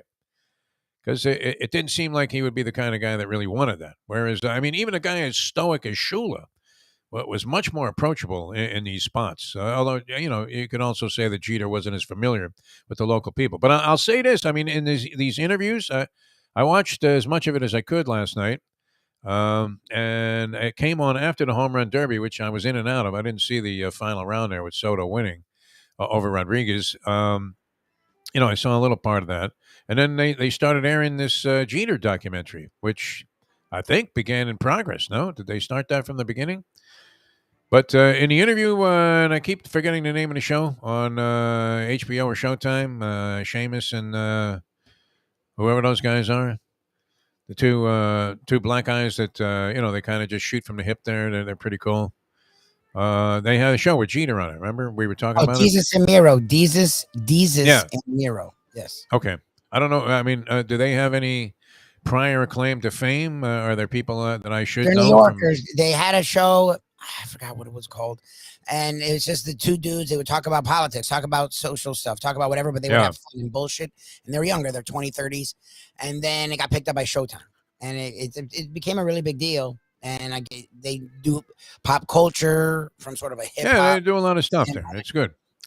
And Jeter was on it, and I said it was a different Jeter than it was a very refreshing Jeter, where he seemed like he was able to, even poke some fun at himself a little bit, and he seemed that way on these interviews. I think it was a very well produced piece. Now, obviously, it's going to be favorable. I don't know if it was as doctored up as the Michael Jordan one was. The Last Dance, where there wasn't a single person that had a cross word about Michael Jordan. And if they did, they were aced out of the show on Jordan's final approval. But no, it was nice. It was an interesting. I thought it was an interesting insight into Jeter, who's always been somewhat of a mystery, and was even more so when he was with the Marlins. Now, here's another question for you with Jeter, Lubie. I know we have to get these commercial messages in, and then get into some other stuff here, but we don't really have to get into other stuff. I'm still cracking up because that picture fell down in the background. I wanted to put it up 20 minutes ago. We were making fun of the cheap set of Gator Hotline when Steve Spurrier was sitting with Mick Huber in front of a bunch of lockers with a beaten up Gator helmet on. You're thinking, really, Steve, could you spare it, man, for your own show? But the picture falling off the wall, I think, is all-time classic. Anyway, will Jeter come back as an executive again? That's an interesting question. I want to say no to that. What do you think? Seems happy. He's going to want to own a team at some point. He's going to want to own a team. I don't know if he'll do this again. He was really front and center. You think A-Rod just picks up the phone after this failure with the Marlins and calls Jeter and goes, "Oh," because he's a piece, part owner of the got a piece of the Timberwolves? What do you think? And he's just saying, you see that, Derek? I own a piece of a team. Look at it. It's escalating in value by $1 zillion a day, NBA franchises. Can you imagine? Even in, the outer bastion of basketball purgatory, Minnesota. Would that be basketball purgatory, Minnesota? We said Sacramento. As a team, you don't want to go to the Sacramento Kings, do you? Your career is doomed, is it not? The minute you go to the Kings, it's 100%. Over. You vanish from the face of the basketball universe. You really do. You may as well be, shooting hoops, some basket in the park on Lovetron, because you're gone. You're never going to be considered again. And what else would it be? Used to be Vancouver, I guess. Basketball purgatory. If you're in the NBA, Minneapolis. Would that not have to be it? Minnesota? If you're with the Timberwolves, like maybe the last thing that you ever want to see happen. But of course, Utah would be another place. Utah Jazz. You think the mailman really liked it there? If he wasn't getting those easy feeds from Stockton, he probably would have left. Oh, that helps. Yeah. But also, he's a guy who likes hunting and fishing and stuff. And that's right. Yeah. He fit there. He didn't want to be in a big city. He's like Duncan. Like, he was a guy that didn't want all the spotlight, didn't want all the glitz and glamour, didn't want all that shit. So he actually right at home there. He's also religious. I think he's pretty religious. He's pretty religious. Utah Jazz. Do you ever, no matter who they have on the roster, do you ever think, wow, I want to go see the Jazz are in town? No, Donovan Mitchell's legit too. That's what's so funny is I would never think about the Jazz. You totally forget about them automatically. Aaron Williams was good. Jerry Sloan checked out, right? Jerry Sloan, he checked out. He passed Young. Yeah, it's too bad, man. He was a decent guy. Rough defender. All right, we're coming back with more in just a moment here. Don't forget about our friends at Hialeah Park, although it seemed like I spoke of them about 20 minutes ago before we finally got to this break here. We got all stuck on that Jeter thing. I think the documentary is definitely worth watching, whether you're a Jeter fan or not. And you can form your own opinion about Jeter. He seems like a much more likable guy than he not that he was unlikable before. I think people are kind of neutral on him, right? Because he didn't really give you much. People liked him. People liked him a lot, actually. He's popular. Yes, people liked him a lot. Right, but it wasn't as if like anybody really had a handle on what he was like. You thought, wow, he represented himself well. He spoke very highly of Steinbrenner and the Yankee organization. Yeah. He had that little rift there when they didn't want to pay him the $45 million at the end of his career, even though he was a .260 hitter. See, you got to throw that in there. Always with my Bill James and the abstract there, talking about batting average, which it doesn't matter anymore, supposedly. I mean, if I'm hitting 240, I'm thinking I'm lucky to be on a club. I think it's pathetic. Yeah, I don't understand the OPS and all this other stuff. That's fine, but like average seems to be a decent stat to tell you what you're doing. What does it tell you? It tells you that the guy's actually making contact. Yeah, well, you're getting hits. You're getting on base. That's the whole point. Move guys around the bases, man. They're not all going to score on home runs. That's for sure. Although that seems to be where it's at right now. All right, we're coming back with more. A lot more to do here on the program. Glad you guys are with us on this fine Tuesday. Jeff DeForest and one Mike Lubitz. Later on, as we said, we'll be on the road at Costa's. And this is really, I mean, I love the attitude there and the approach. I mean, it's just down home, New York kind of Greek style and, festive. And at the same time, small place. Just off Federal Highway. Come on out. 12 o'clock. We'll be out there. You meet the Gambling Gourmet, too. Mike Mayo has been on a roll lately. Actually, everything he's been eating has been on a roll. He was a judge at he wasn't on with us yesterday, but he was a judge at the Boca Hamburger. I think it was Boca Hamburger Blowout or something like that. Anyway. Bash. Wasn't the Burger Bash? Burger Bash, they call it. I came within an eyelash of actually going. But we'll get into that with Mike Mayo. But we'll be at Costa's, and come on out. You can meet Lubie and the whole crew, and have yourself. I mean, if you're looking for like a great pizza, I mean, just unbelievable. They have that, and you're thinking, wow, it's a Greek restaurant with pizza. Yeah, really, really good. And I think I'm going to dive into one of those falafels, Lubie. I'm pretty sure I'm going to go for one. I mean, I'm talking about falafel for weeks. I bet they make a great one. I really do. I've been kind of craving one for like a while now, and I think I'm going to do it today at Costa's. But come on out and join us, 49th Street, just west of Federal Highway, in Pompano Beach officially. But you're going to think, isn't this Lighthouse Point? It's right there on the border, my friends. Like you have 1 foot. It's wet foot, dry foot, right? 1 foot in Pompano, and 1 foot in Lighthouse Point. So enjoy it. Come on out, and we'll have a good time there at Costa's. That's going to be from 12 to 1 today, and, probably beyond that, right? Because we don't start eating till after the show. Mayo, he eats on the show. That's his thing. He wants to kind of, revive the memory of Hank Goldberg and all of the times that he was eating on the air. Now, Neil Rogers did it a lot better, did he not, than Hank? Hank, you could just see spilling the stuff on himself. Whereas Neil was an expert at, consuming food on the air. All right, we're coming back with Ponies. Sorry, I did that early. I'm ready. It's okay, man. Now that, as they say. I'm just ready to go. It's been an hour. It's 7:58. Ponies in Style at Champions, the outstanding simulcasting room at beautiful Hialeah Park. Yes, the grand old lady of thoroughbred racing has never been more vibrant, and you can wager on the races from the top tracks around the country while enjoying a cocktail at the Brass Rail Bar or any of the fine food served throughout the facility. If poker is your game, you're covered in Style, and you can play all your favorite Vegas-style games, including blackjack, craps, and roulette, in Hialeah Park's sizzling hot casino. Get a player's card when you walk through the door for all kinds of generous amenities, including our favorite, free play, when you come out to the ultimate casino and entertainment destination, Hialeah Park. Hey, folks, Tony Segreto here. Since day one, Catholic Health Services has been part of Old School. And since we've started letting people know about them, it's changed their lives. You see, Catholic Health Services, while being recognized as one of the top places for stroke rehab in the country, it's also about a group of people who not just excel in what they do, from the doctors to the nurses to the therapist, on and on and on. It's how they do what they do every single day that separates them from the pack. They do it with a passion, unmatched, and the inclusion of family in every step of the process. Trust me when I tell you this. If you want the best, unmatched rehab with a special group of skilled, caring people, there is truly only one place, and that one place is Catholic Health Services. These days, we're all looking for comfort anywhere we can find it. Thank goodness for Landlubbers Raw Bar and Grill in the Plantation location, because they are making sure you are as comfortable as possible. First of all, they're not only open for delivery and pickup. All you have to do is go to landlubbersbarandgrill.com for both pickup and free delivery. Their hours have changed a little bit. Monday through Thursday from 3:30 to 10, and Friday, Saturday, and Sunday from 11:30 to 10. You're going to have the best wings in the world.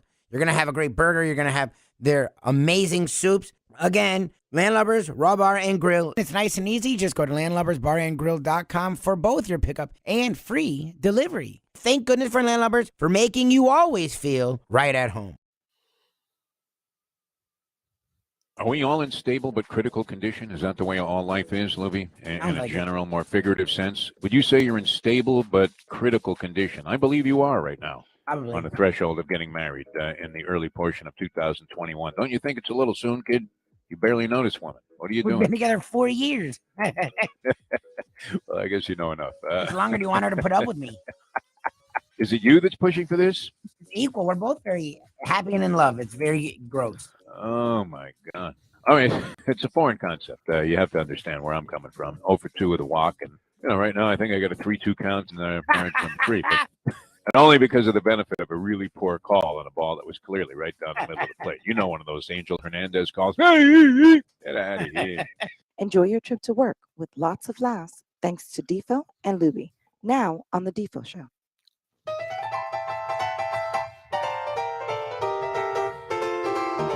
So I love Jim Sarney a great deal. Would you even know how to address the 3 headlines he brought up? Even how? Not even that you would address it. Not even discuss talking about the U.S. women's national team how would you Canada in soccer. Try to address that, because I can't even tell you, is Alex Morgan still on? I don't even know who's. I feel like the team that I knew doesn't even exist anymore. Who's even on that? Is the Carey girl? I couldn't tell you. Yeah, I don't know who's on the women's national team. I know.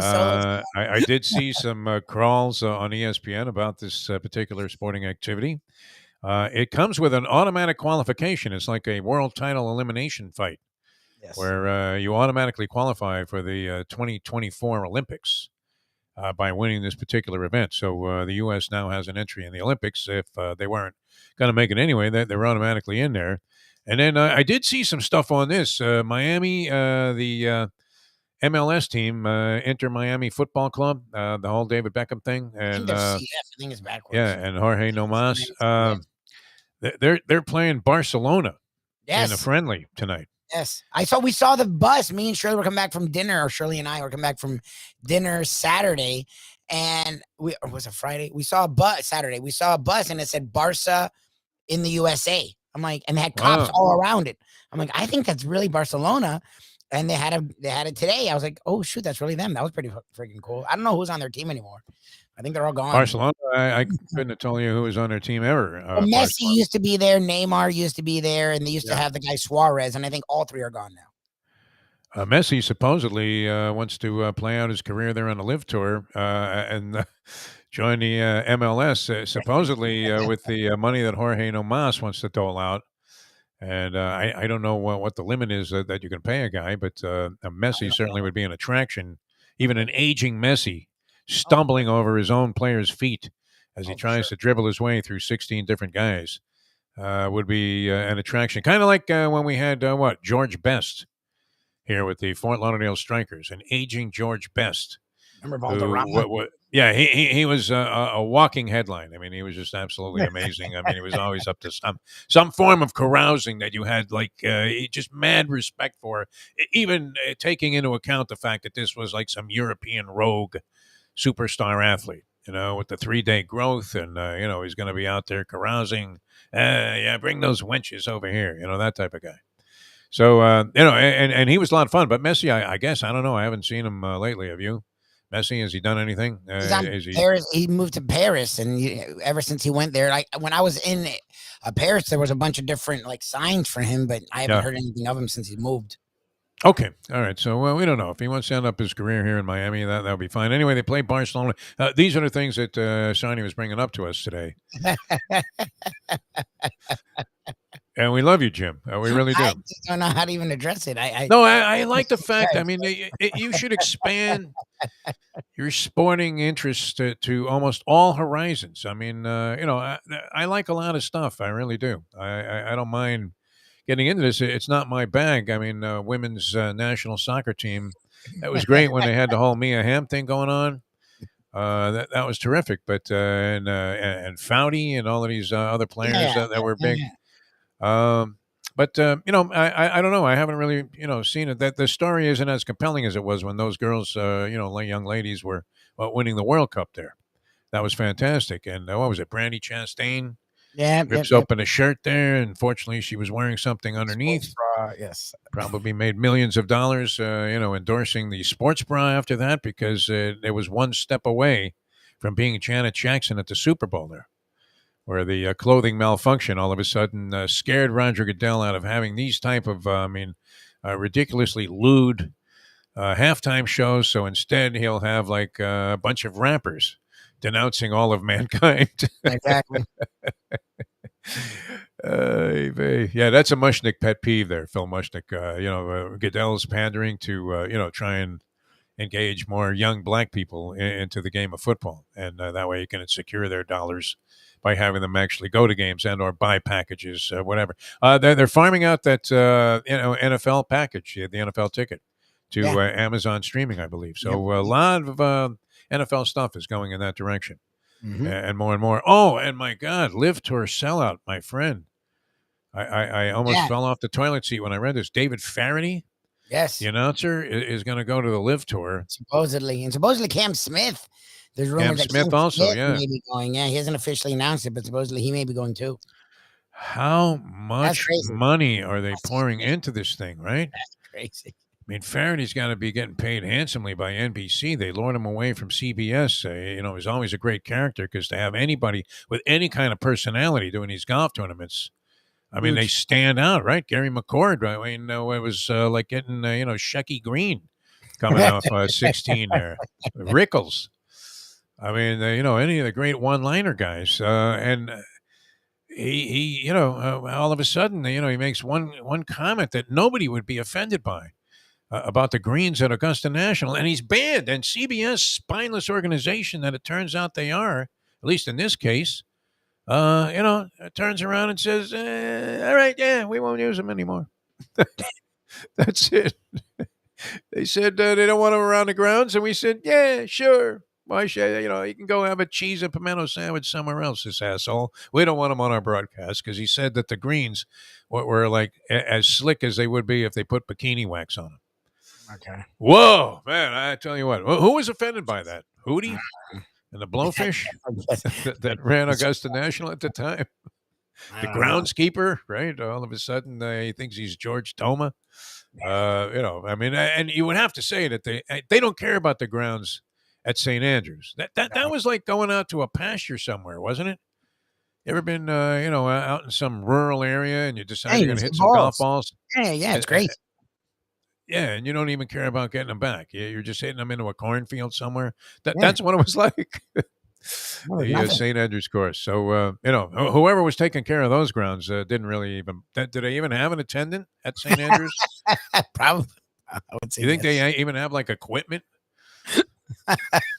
They just have some lawn guy come by, like like this Ted Connor cat that's always on Federal Highway there with his trucks parked on a sidewalk, and you're like, and they bring 8 guys out. What happened to the traditional lawnmower, Lubie?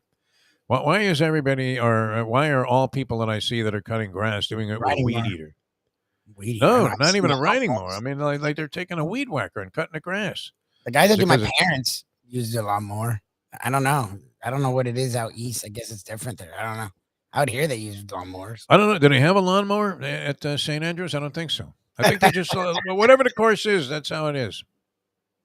They don't care. Augusta National, you would have to say. I mean, they go out there and they cut the grass on the fairways with a nose hair scissor. Yep. Right? Yep. The guy's out there on his knees just cutting, clipping. Okay, is Tiger satisfied with the length of this grass? Crawling all the way around Amen Corner there, cutting each blade of grass individually. And St. Andrews, really, it looked like they just opened up like a minefield or something and said, let's make it a golf course. Yeah, but wow, Live Tour again. David Faraday going to have gone to the Live Tour, which is, I mean, look, people are starting to come out, and the new quote is, "Everybody has their price." Oh yeah.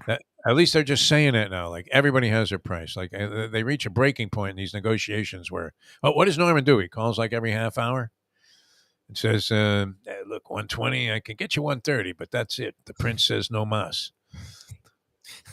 But right now he's meeting with Biden, so I can't get a call into him. But if he decides to stiff the U.S. on the oil, don't worry. He's going to have plenty of capital because they'll be on their hands and knees coming back to us.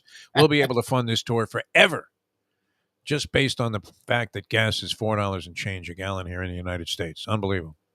My thing is, they're not on TV. They're on, and I get it, they're streamers. And look, Al Michaels is going to be on Amazon, which is a streamer, not TV, quote unquote, but everyone has Amazon in some form these days. Like whatever they're on, no one has, and no one's really watching. So for Faraday to go there, I don't get what he's doing. Like, are they making a contract? Zillions of dollars. Oh yeah, zillions of dollars. No, I'm saying, like, from their standpoint, like, you're paying him to do what? Like, where is this airing? Like, do they have a contract?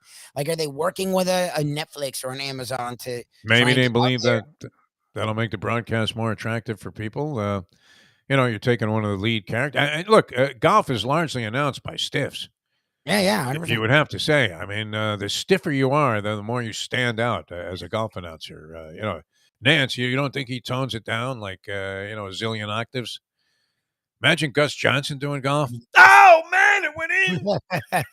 I scared my dogs with that thing. They would kick his ass out. I mean, like, what the hell happened there? Yeah, he'd be thrown out of the course there. But what the hell's wrong with you? But if you can make it even slightly interesting, which I think you can, especially if they should have. And here's the way we could possibly make however much money we so desire, Lubie, is to do like a Peyton Manning type of broadcast while we're betting on golf, and just have that on our total degenerate channel there, where you are literally expressing your every emotion. I mean, when DeChambeau butchered that hole on Saturday, I don't know how many shots I finished out of it. My friend Chip, since I hadn't paid him for the turning entry yet, refused to release the results. But I love it. Which I can't say as I blame him, but I had a legitimate reason. And now, is it not true? And this is the latest excuse for being late on paying somebody some cash, that the bank has lost its function on the Zelle application, right? And somehow the bank is screwing it up. And this legitimately happened to me. I mean, but naturally everybody thinks you're just a stiff. You welching son of a bitch, DeForest. Where's your money? It does happen. It does happen where Zelle will go down 100%. I mean, I don't know if it's indefinitely, but it happens. All right, how concerned should I be about this, right? The Mustang who's been out of town visiting her sister and mother. I love that you're not concerned. Well, I had a flight scheduled to return last night to the Miami airport at like 9:50 out of Raleigh-Durham, North Carolina. Now, she gave no indication that she had changed this flight. She did send me a text, which showed up on my phone after she would have landed. And I'm assuming, that she was going to Uber her way back here, because it would have been kind of weird for me to be at the airport there at 9:50 or maybe even later in Miami, and then, schlepping down there and back, when simple jog into an Uber and you're home, right? You don't have to, navigate your way around 95 and all of this stuff. So I'm assuming that she came home last night, and I was asleep, and no sign of her this morning. No word. Should I check the Bermuda Triangle? And no word that she changed her flight. That could be an interesting development. Nowhere that she landed, nowhere that she didn't catch a flight, nowhere that she changed. Maybe she thought she told me that she, had made new arrangements. I'm not sure, but there was nothing there, no indication, that she wasn't going to be home last night. Nowhere to be seen. No suitcase, no nothing. I mean, dogs are down here, in the man cave. I just find it interesting hanging out with me. Not concerned that you have to ask, should I be concerned? Should I be concerned about this? Yes. I'd be freaking out. I'm telling you right now. Shirley, if I hadn't, I'd be either picking her up or she would be talking to me as she's getting in an Uber and and I may pass out because Shirley will just, when she goes out, she'll get home late and I have to be up early if she has work stuff. So I may pass out. I'm not going to fault you for that, but I would wake up and go, where the fuck is she? She would let me know, God willing, if she wasn't getting home. Look, complications, something, yeah. It is weird. Very strange. All right. It's very strange. And we'll see how that story develops, but it certainly is an oddball one now. And I did send out a text message here, did you change your flight? To which I've received no response as of 8:15 this morning. 0. All right. God. What are you going to do, man? Yeah, I'm thinking Bermuda Triangle, right? We're talking Alec Kessler here, possibly with this. Maybe. I don't know. I mean, I'm not one to panic. I'm sure there's a simple explanation for it, but I'm assuming that everything is okay. All right. Sure, go for now. All right. We're coming back with more. Jimmy Johnson's Big Chill. Maybe I'll jog down there to the Keys, man. I mean, I could be doing it alone for the rest of my life, as far as I know. And that may be cause to celebrate, and hopefully not for any tragic reasons. I mean, I wouldn't wish that on anybody. Oh my God, dude. No, I wouldn't. I really wouldn't. I hope not. I am concerned because you would think that there would be some word like yeah. Like it's not like by the way, or didn't land, and then just like pass out at a friend. I don't have the flight number or the airline either. I mean, I just the only indication I had that she was going on this trip was she sent me this flight itinerary, and she went to the airport on her own, Uber down there because it was Miami. It was like going to be 3:00 in the afternoon. Seemed like a ridiculous situation to put yourself in. Coming back on Friday from the Miami airport. So that was it. And gotten a couple of messages here and there, but nothing about this blown flight. Which who knows? Did the heat cancel it? I don't even know what airlines it is, though. I mean, that's a problem because it's easy to figure that out. You can just go online. Did a plane take off from Raleigh-Durham Airport last night at like 7:30?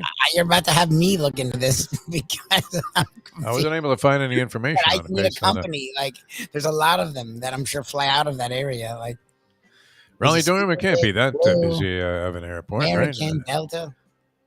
Yeah, could be any number of airlines. Could be any number of rinky-dink airlines, which can tend to be unreliable, especially with the last flight out of a small destination like Raleigh-Durham.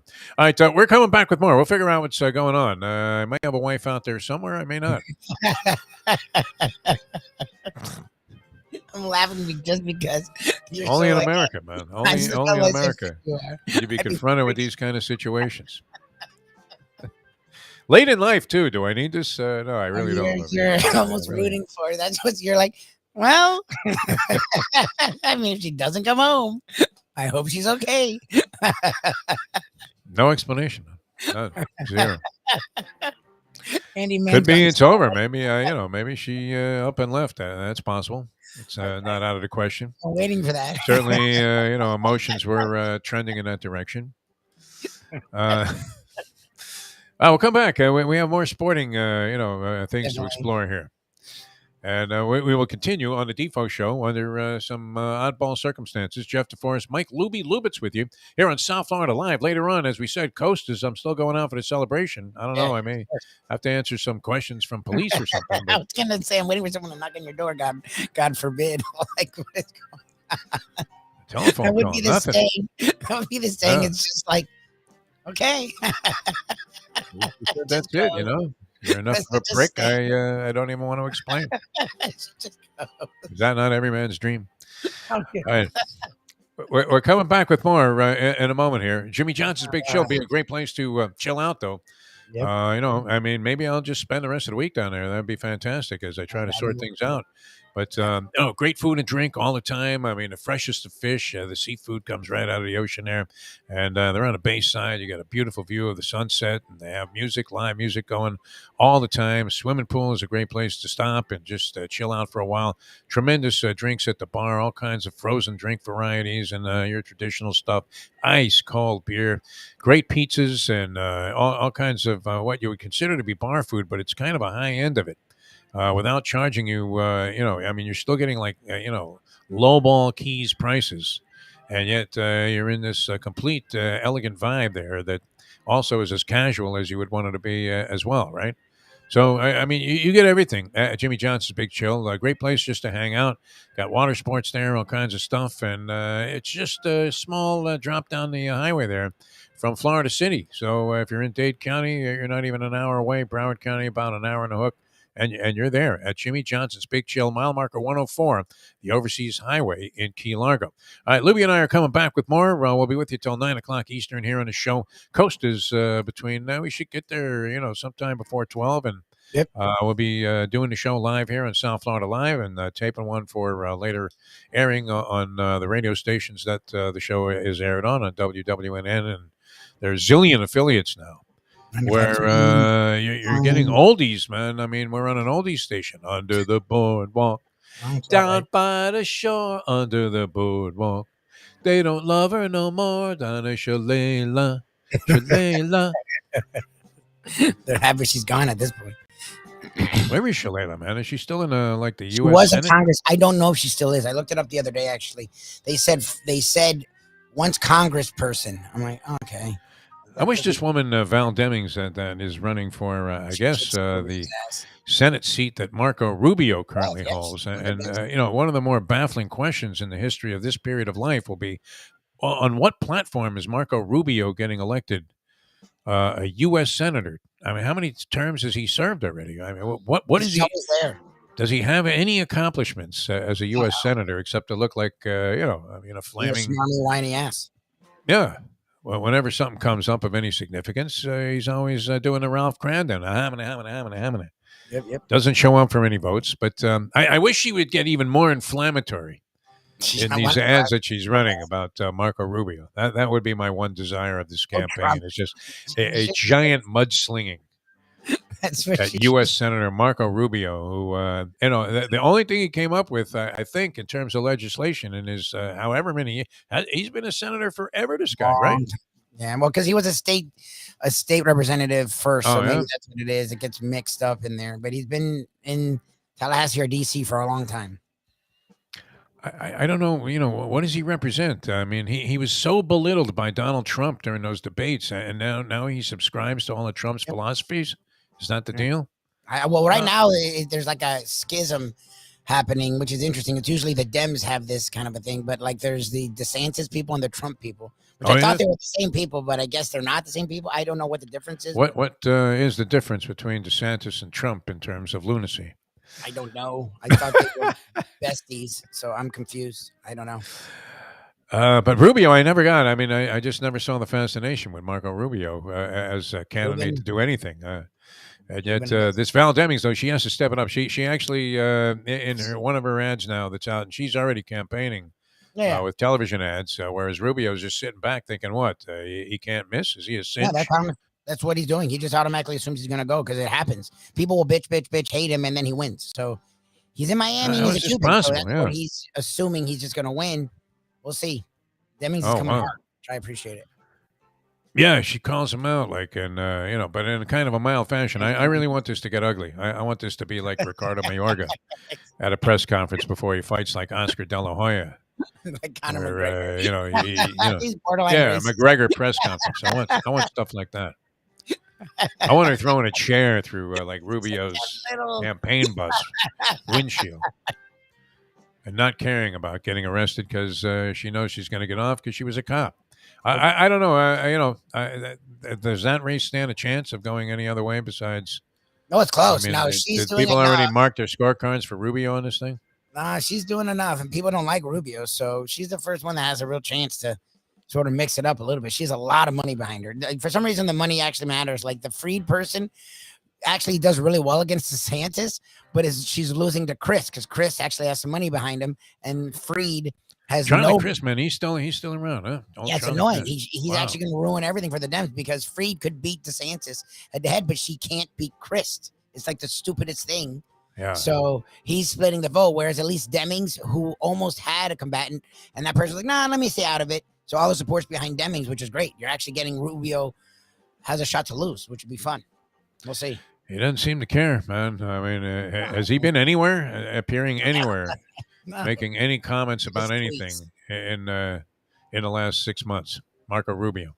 Ever since the kid challenged him at the Stoneman Douglas thing. This is now, can you believe that, 4 years ago? Yeah, isn't that crazy? The mass shooting there. Nicholas Cruz is now, they had the opening the day of his sentencing trial hearing. And wow, I mean, it seems overwhelming to me. I mean, could they not have just made a decision on this? And I don't know. You really think they're going to hit this kid with the death penalty, Lubie? As the only two options are life in prison without parole, which you're thinking is probably going to be what happens, and to go through all of this agony. I don't know. I mean, are they really going to hit this kid with the death penalty? I know the prosecution, laid out. I mean, look, there's nothing but ugliness there. Yeah, it's the poor people are being subjected to this in the courtroom. It's like mind-boggling. It was hard to watch. It really was. Yesterday, reliving all of that nightmare that took place. And it was one of those weird things too, where you're on the air the day after something like that takes place. Yeah, like a sports show. And what are you going to do, man? I mean, you can't just ignore something as horrific as that happened in your community. And the sporting world really did rally around it, including a very, very moving moment from the now Hall of Fame goaltender Roberto Luongo when they addressed that at that Panther game. Every now and then, the sporting world seems to come through and do the right thing and is capable of moving people with emotional tributes like that. But no, that was hard to watch. And I don't know. They're going to spend like 2 months trying to figure this out. I mean, sane people don't do this sort of stuff. So right away you have a case to, make that the kid's crazy. I mean, what his background was, I don't know. Was it a very calculated maneuver that he made? Yes. Yeah. But you can be insane and be calculated at the same time. I mean, they're not mutually exclusive. Rational people don't grab, an AK-47 and go shoot up a school. They just don't. Nope. So, I mean, right there, you would have a case that the guy was crazy. And I would think, entitled to there's no rehabilitation in a life without parole sentence, man. You get to live, right? In prison, I would imagine that wouldn't be too pleasant. All right. Coming back with more in a moment. But it was hard to watch the parents of the poor parents living this nightmare for 4 years plus now, and now hearing some of the tapes that were being played in the courtroom. It was really rough stuff there. I don't know how much of that hearing I really want to consume, although always interested in these kind of court cases, how they play out in reality in real life. All right, coming back with more here on the Defo Show. Jeff DeForest and Mike Lubitz trying to get on to happier notes here as we continue in a moment. Now that the time 8:27. Folks, Tony Segreto here. Let me ask you a question. What do you look for when you go out to eat? Good food, obviously, friendly atmosphere, not too loud, but good energy, reasonable prices, and a place where you feel comfortable. All those ingredients, no pun meant there, are hard to find unless you're talking about the Texas Roadhouse. You see, they encompass all of those attributes. Really, really good food, amazing atmosphere, good for a family, good for a date, or just a night out for yourself, and prices that will make you extremely happy. Their ribs unmatched, steaks hand-cut every day. Everything, and I mean everything, is made on site, including their incredible bread. It's the one day, folks, that you can forget about low-carb diets.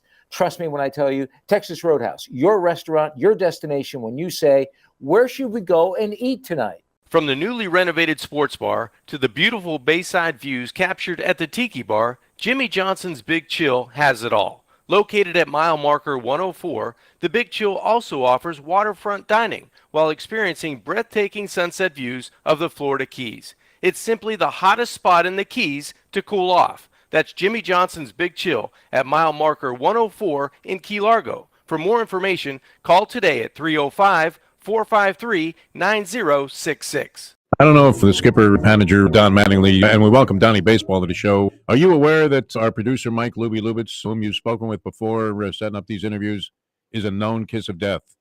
He's a known kiss of death? Known. I mean, universally renowned. Then hopefully he'll say that he doesn't want us to win, or we don't think we're going to win. Oh, he'll be rooting for you to win, but we just need him to predict last place, like that's Leo DeRocher time, Yeah, that's what we need him to go the opposite direction. Now you're on the right page. We now return to the Defo Show.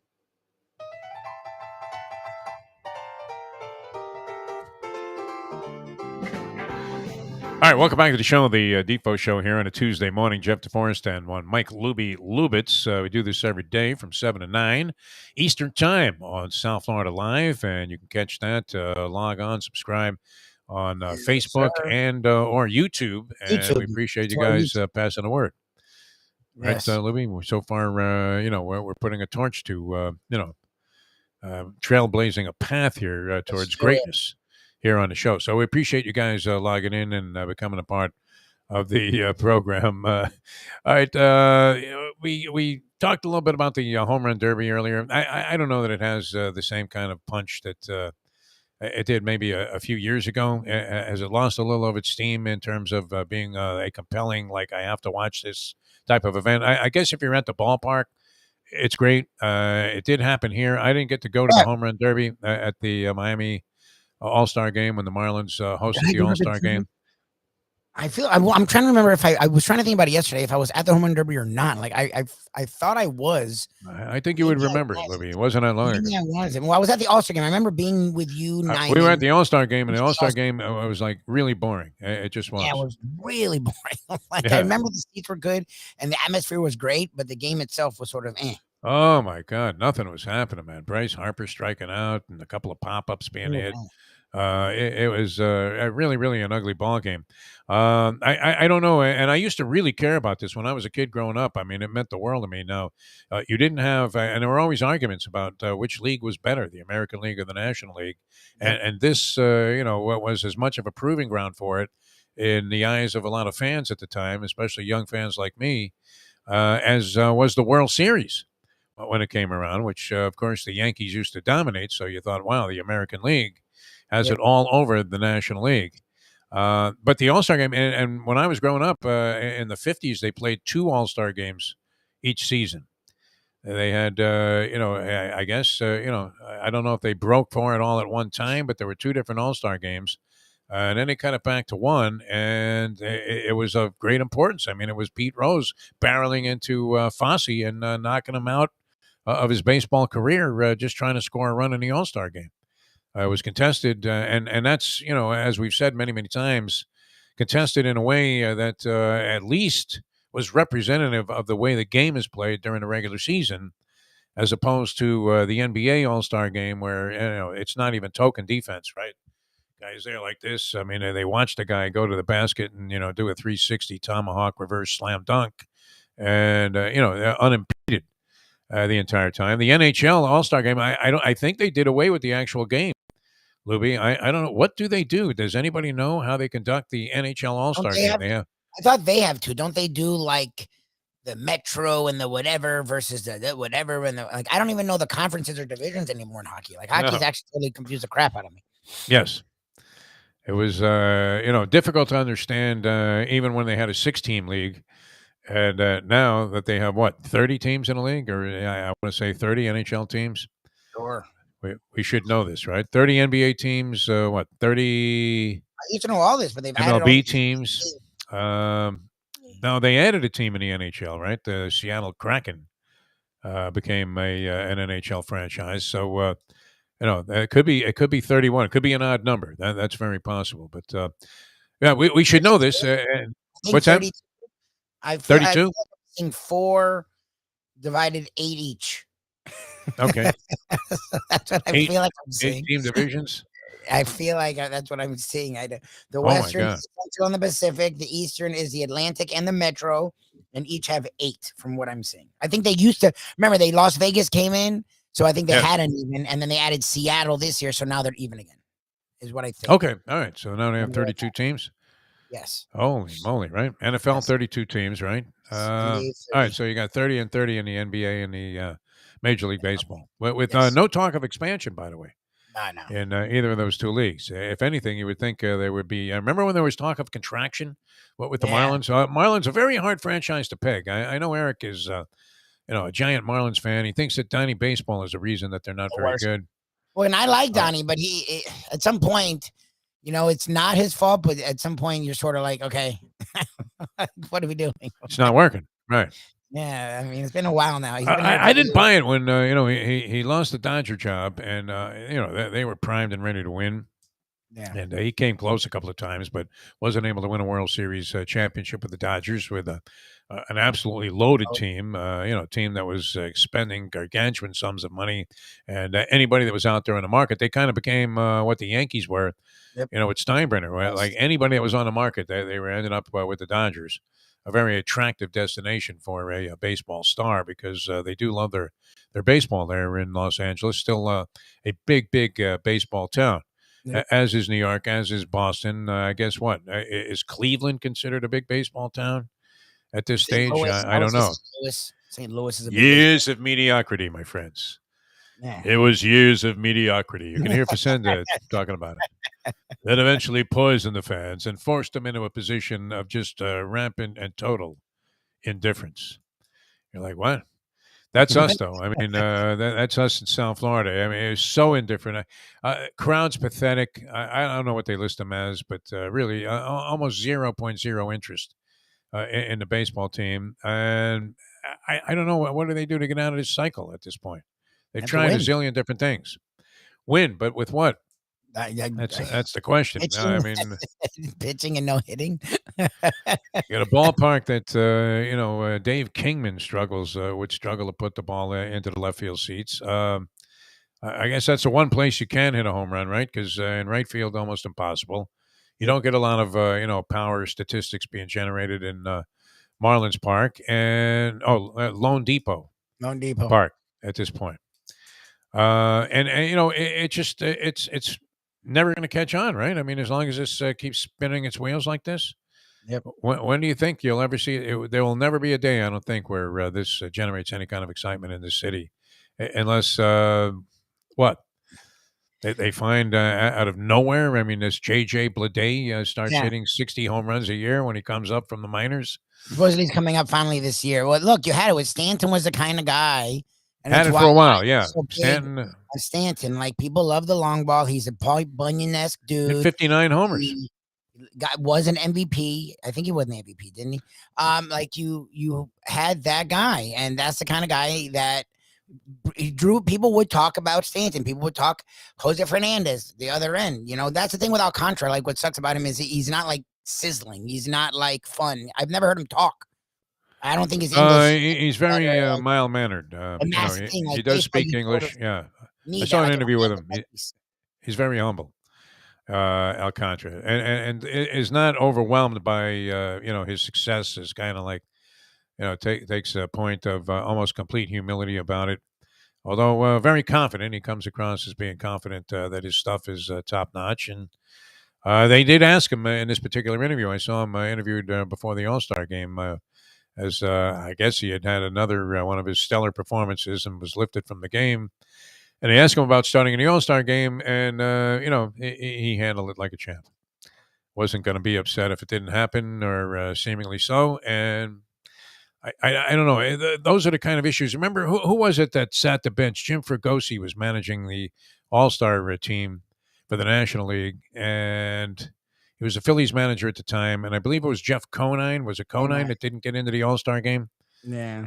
And then people in town here were just like absolutely annihilating Jim Fregosi and booed him resoundingly when the Phillies came back to town here, for this giant All-Star snub. But I don't know. I mean, can you really get everybody into the game? It's almost impossible. Where, you might have to have a reserve at a certain position because you have no other guy that could play there. And so, you keep the guy out because they used to play the game out with extra innings. Now they're going to go to a home run derby if the game is tied after 9. There you go. Perfect, right? Why not just have penalty kicks? I was going to say, it's like point. penalty kicks. I don't mind that they call the All-Star game off as a tie. Do you? I mean, Bud Selig, what an overreaction that was to that one particular game. Yeah. Mm-hmm.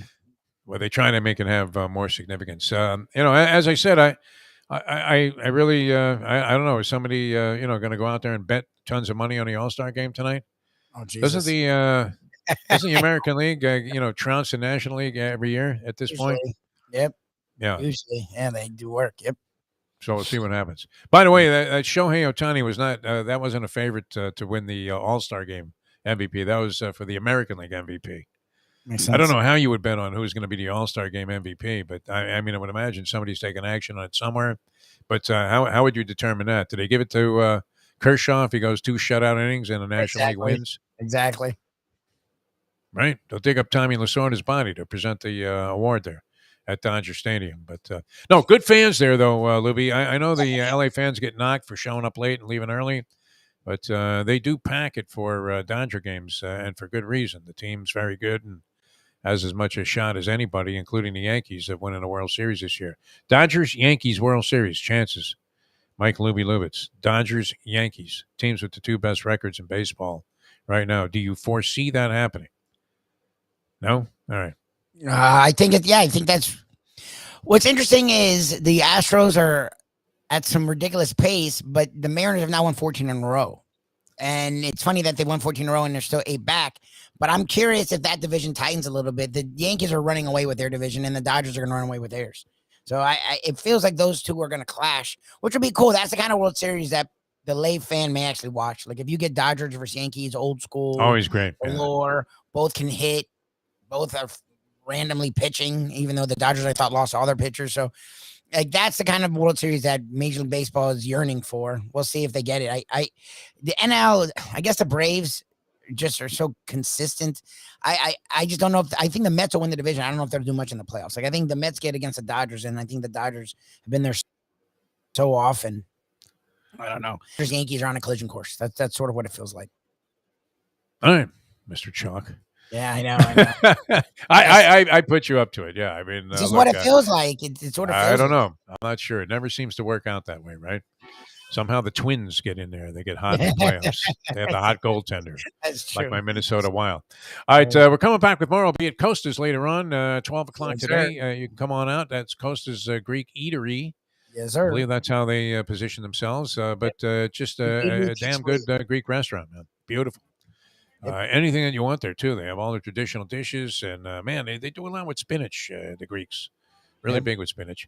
But we'll be out there, and they have great pizzas. That pepperoni pizza, I still, like, I would crave another bite of that thing. And then I want to get into their falafels today. But they also have, like, terrific salads. It's really a good spot.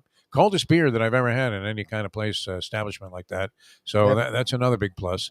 And come on out and say hello. We'll have Mike Mayo's Lunchbox streaming here live on the South Florida Live channel on Facebook and YouTube. And we'll be along for the ride there. And we tend to slobber down some food after the proceedings are over on the show. So going to be a good time with Mike Mayo, the gambling gourmet, who joins us Fridays on this show. But he's stealing all of the channel's thunder with Mike Mayo's Lunchbox. Just absolutely fantastic. All right, we're coming back with more in a moment here on the Defo Show. Jeff DeForest, Mike Lubie Lubitz, returning in a moment. Now that.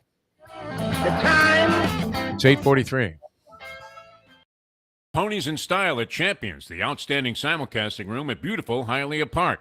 Yes, the grand old lady of thoroughbred racing has never been more vibrant, and you can wager on the races from the top tracks around the country while enjoying a cocktail at the Brass Rail Bar or any of the fine food served throughout the facility. If poker is your game, you're covered in Style, and you can play all your favorite Vegas-style games, including blackjack, craps, and roulette, in Hialeah Park's sizzling hot casino.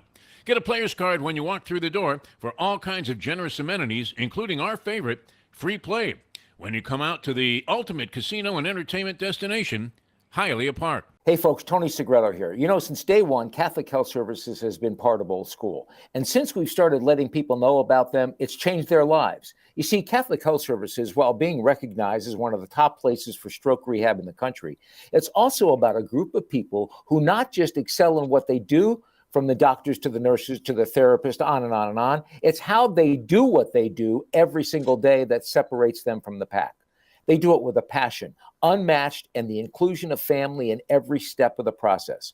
Trust me when I tell you this. If you want the best, unmatched rehab with a special group of skilled, caring people, there is truly only one place, and that one place is Catholic Health Services. These days, we're all looking for comfort anywhere we can find it. Thank goodness for Landlubbers Raw Bar and Grill in the Plantation location, because they are making sure you are as comfortable as possible. First of all, they're not only open for delivery and pickup. All you have to do is go to landlubbersbarandgrill.com for both pickup and free delivery. Their hours have changed a little bit. Monday through Thursday from 3:30 to 10, and Friday, Saturday, and Sunday from 11:30 to 10. You're going to have the best wings in the world. You're going to have a great burger. You're going to have their amazing soups. Again, Landlubbers Raw Bar and Grill. It's nice and easy. Just go to landlubbersbarandgrill.com for both your pickup and free delivery. Thank goodness for Landlubbers for making you always feel right at home. Of course, I got in about 2 a.m. last night. Do I look like Lubie? Good morning, by the way. You look do I good. look like Anita Cutman? You look good. I'm proud of you. You're like ready. You're on time. All the guys there didn't have to stress out waiting for you. Look at you. A new day. I'm a professional. There's no question about it. And I don't like to lose a job on the first day of the job. That'd be good. Which is ugly. Because we already lost one job, and we got fired by Fox. And in fact, you and I, Lubie, are the only starters that were ever beaten out for a job by Brady Quinn. If you can kind of wrap your arms around that concept. Grab a bagel and a schmear, plus some Defo and Lubie. Welcome back to the Defo Show. It's true. I don't remember beating anyone. Well, and, I'm thinking how refreshing it would be to wake up in the morning and turn on your radio and get the thoughts and the opinions and the things that are being expressed by Brady Quinn on the local sporting scene on your radio station, which, do we take great delight? I mean, it wasn't like they were getting, as they say in the business, any kind of numbers because we pretty much had the only show there. And then the Greek came along late in the tenure and I was doing like afternoons. But for the most part, I don't think network radio programming works well in any market. If you're so small of a station, you can't afford to have a staff. Okay, so you're playing a Dan Patrick show. But other than that, I don't think it really works anywhere. People want to hear about their local teams. They really do. They want to scream. They want to bitch. They want to go crazy. Although, it's always been a tough go here in South Florida where you didn't have now you have more teams that, at least will draw some kind of an emotional spark from the fans here. The Miami Heat, I think, have become the dominant team in terms of conversation in town. Even though, if you look at it, should they be, number one in terms of conversational priorities right now? If you were doing some kind of sports talk show, no, right? Completely off the radar. Maybe, there's a dark shadow out there lurking that, that Pat Riley likes to pull this sort of stuff off. And could he be somehow scheming away to have Kevin Durant play here? You're saying Mitchell's a better bet because he's a younger guy, but I see Riley as being fixated on Durant. Oh, Durant. Oh, 100%. I think they could have got Mitchell done already if they were focused on Mitchell the way they're focused on Durant. Like, he 100% is on Durant. Like, he had LeBron, he had Shaq, he had Wade. He wants to say before he goes, see, and I got Durant too. There you go. 100%. One more time. Yeah. 100%. 6'10", with a pure outside shooter. But with, a nice complementary game to the fact that this is an unusual sort of specimen when it comes to NBA talent today, especially because he shoots a high percentage of shots. He's not just chucking them up there, line, drive, brick. I mean, we're talking about a high percentage of shots, both from inside and outside three-point range. When he plays without the ball, like, he's not LeBron. Like, if he has a ball in his hands, he can make his own shot, but he also is really good off the ball. Like, he's the kind of guy that can play with other stars and be successful because he doesn't need. That's why Irving and him and Harden should have worked. The problem is they're all now head cases.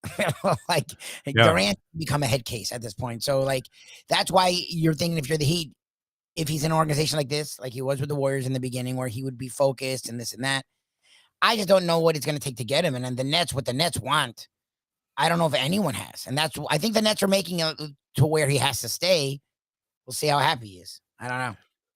Jimmy Butler always looks like he's, preparing to go to a funeral when you see his face and this look of seriousness, which just exudes heat culture.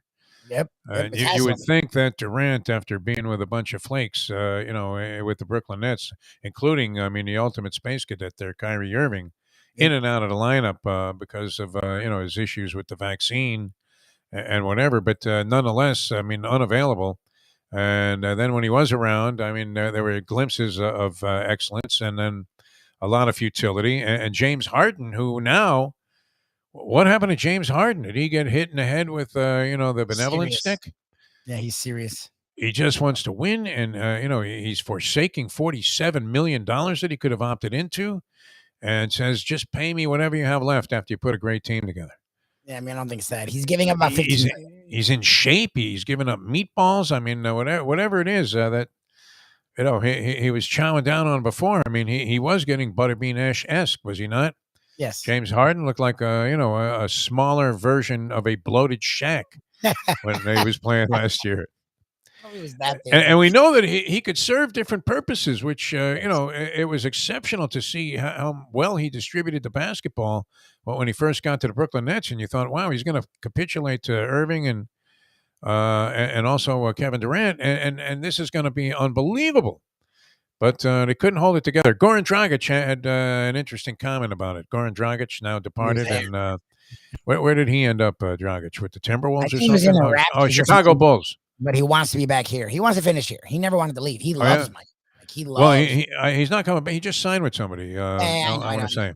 I think it was the Chicago Bulls. I want to say he's with the Chicago Bulls, Goran Dragic. Andy's favorite player. And but he said that, and I guess, this would not be a hard deduction to come up with when you were talking about the Brooklyn Nets last year, that, unfortunately, it was always about individuals, he said. And it was never about how can we get better as a team. And it sounds cliched, which it is, but you could see where that was. A stress, right? You have to sort of pander to both Kyrie Irving and Kevin Durant, who have entirely different sets of needs. And it just didn't work. And Steve Nash wasn't able to pull it off. An inexperienced coach who many people thought was just an absolute outright detriment. It wasn't like Steve Nash, for some reason, was the second coming of Red Auerbach in most people's opinion.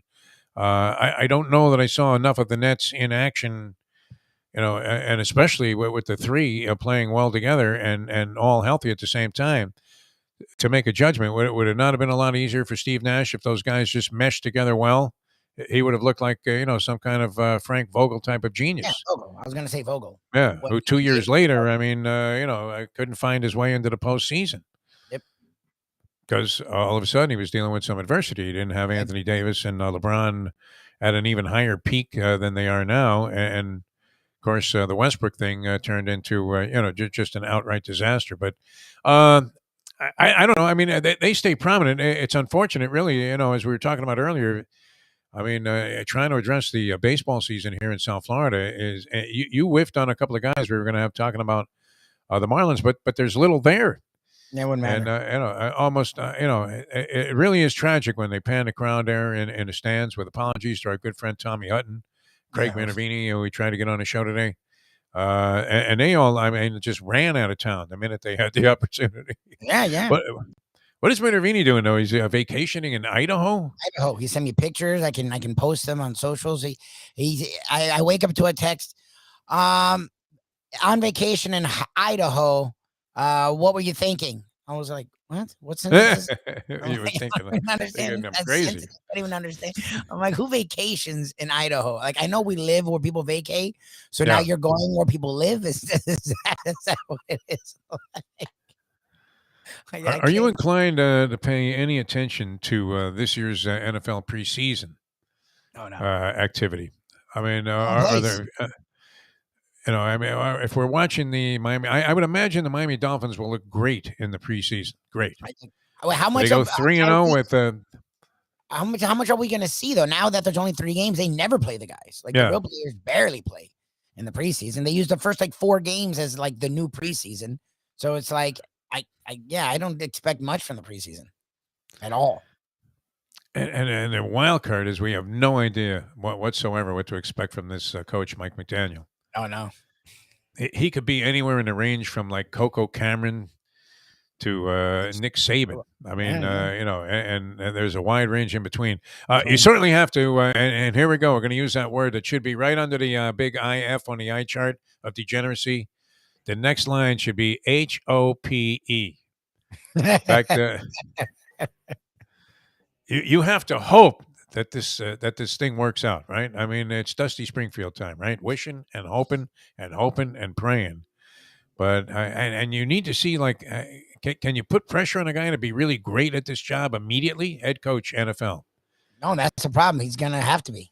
Immediately. Literally. He's going to have to really be on top of his game immediately, this guy, to impress anybody. Well, especially with the Sean Payton stuff. That Sean Payton stuff, I think he goes to the Cowboys. But if the Dolphins somehow win 4 games, McDaniel's not getting a second year. It sort of sucks because I like McDaniel, and I think this cast with him is a perfect mix. But they expect like a lot right away, and okay. And he's young. You have to see, what kind of orchestrator of talent he is. Yeah. And I want to root for the guy. I really do. And I'm rooting for Tua. I'm with you on that. I don't know that Tua has demonstrated that he's ever going to be a prototype NFL quarterback. He hasn't. That you have to obviously adjust to what it is that he does well, and the many things that it appears that he doesn't do well, like go to his right. I thought he was a better runner. I really did. I thought he was a better runner in this era where guys are taking off. What's that? He's supposed to be a scrambler. Like that's what he did that at Bama well. Now we're 2 full years removed from the hip. Like a lot of people think that this will be the healthiest we've seen him since that Alabama year when they were running roughshod over everyone. We'll see. I mean, he has a cast of characters now where Waddle isn't alone. So they should light it up. We'll see. And they have an offensive-minded coach who wants to use the pass and the run effectively, unlike Flores, who I don't think he realized offense existed. He did have a bizarre and undecipherable offensive philosophy, which you couldn't put a finger on exactly what his characteristics were as an offensive coach, Brian Flores. But he came from a defensive background, did he not? With the Patriots, was he a linebackers coach? Whatever you want to say about Belichick and the cheating comes first to mind to me. He's also been as focused on offense and defense. They've totally changed their offensive thinking throughout the years to try. And Saban was very defensive. Most of their winning early, they didn't give a shit to quarterback. Then Kevin came in and was like, look, you can have defense and offense. He's like, oh, okay. So now every year they get top quarterbacks, top receivers, top running backs, and they do both now. Like you have to be able to do both. And that's where Flores faltered. He was so focused on defense that they hit a plateau. The Dolphins did, when they got their winning streak going after starting out 1-7, develop a pattern there where on their opening drive with Tua, they would dink and dunk and zip and zap their way down the field in very efficient fashion and usually go in for an opening score. Yep. And then really struggle after that. Yep. But that opening drive was a thing of beauty, almost on a routine basis. But imagine, too, I mean, you do have to every now and then just chuck a few over the top, don't you? Yes. Just to keep people honest. I mean, even if it's going to be Ryan Tannehill, who, he could overthrow a small country. What was the MO there, right? I mean, it was unbelievable, right? Because if you were looking for a guy with arm strength, he had it. But, the accuracy just was, a non-consideration with this kid. And as fast as they could find receivers that supposedly had speed, they were turning them, right back out to pasture because no one could connect with Ryan Tannehill when he was throwing the ball deep, except the defensive backs who, had a mad penchant for picking this guy off in the clutch, which, again, Lubie, you came very close to eating massive amounts of crow with your Tannehill until he proved out to be Ryan Tannehill. Exactly what I said he would do. And just absolutely choked. Spit the bit when they hit the stretch there at Saratoga. All right, we're going to see you guys later on today. Come on out, please. Costa's Greek restaurant, man. That's going to be a lot of fun. That's 49th Street and right on the border of Pompano Beach and Lighthouse Point in the Pompano Beach, Lighthouse Point, Broward County area here. Well, what's cool for me is from coming out west. I know you're east centric, but coming out west, like it's off of Wiles, and it's literally you just take Wiles, which is a smaller road but still a major road, and you can take it all the way down. It has no traffic, so it takes me like 15 minutes, whereas opposed to going west to east usually takes like 30 minutes. And it's right there. Like it's actually, as funny as it seems like it's hidden, it's actually pretty centrally located. Like it's very easy to get to off of US 1, or if you're coming from out west, Wiles. Going to be a lot of fun, man. I can't wait to get there and sample some of their goodies. Going to be hard. I mean, at the very least, I'm going to have to split one of those pepperoni pizza slices. Pizza, you got to do Euro. Yeah, got to do something there. And Mayo, no doubt, will, like I said, I mean, he does order like it is his last meal. I mean, it's absolutely fantastic. Yeah. So a good guy to hang out with on these kind of situations. Come on out and say hello. We'll see you guys tomorrow. Tony Segredo will join us. Go old school with us here on the show. It's a lot of fun. Paris, and he says I should be good. I'm like, oh yeah, what? Join you? Okay. 5 hours, later, right? Okay. Come on. Be the afternoon. All right, good. I hope he comes on there. Maybe they're opening up some new locations there, right under the Eiffel Tower. All right, and I think Gurgles is still in the Maldives, but I'll have some questions for you. For the Hialeah Park Trivia Challenge on Thursday, then Friday, a Degenerate Friday with the professor, Mike Mayo, and always a lot of fun. We'll get into many, many different things on this week's edition of Len Degenerate Friday. Robbins is going to join us from, I think, Mexico. And he said, I'm still be wasted. I'm like, oh, that's good. That's different. He's like, what do you mean? It's not different at all. I'm like, yeah, that makes more sense then. You got to come in. Well, we can't play it. Little Jimmy Buffett, Margaritaville. Yeah. All right, we'll see you guys tomorrow. Thanks for tuning in, everybody, on South Florida Live. We'll see you at 12 later on today, and then tomorrow here with the Defo Show from Mike Lubie Lubitz. I'm Jeff DeForest. Thanks for tuning in, watching the audio and video stream, and we'll see you next time as we leave. You know that. The time. It's 9 o'clock. Let's go to eat a damn snack. Look what they done to my soul.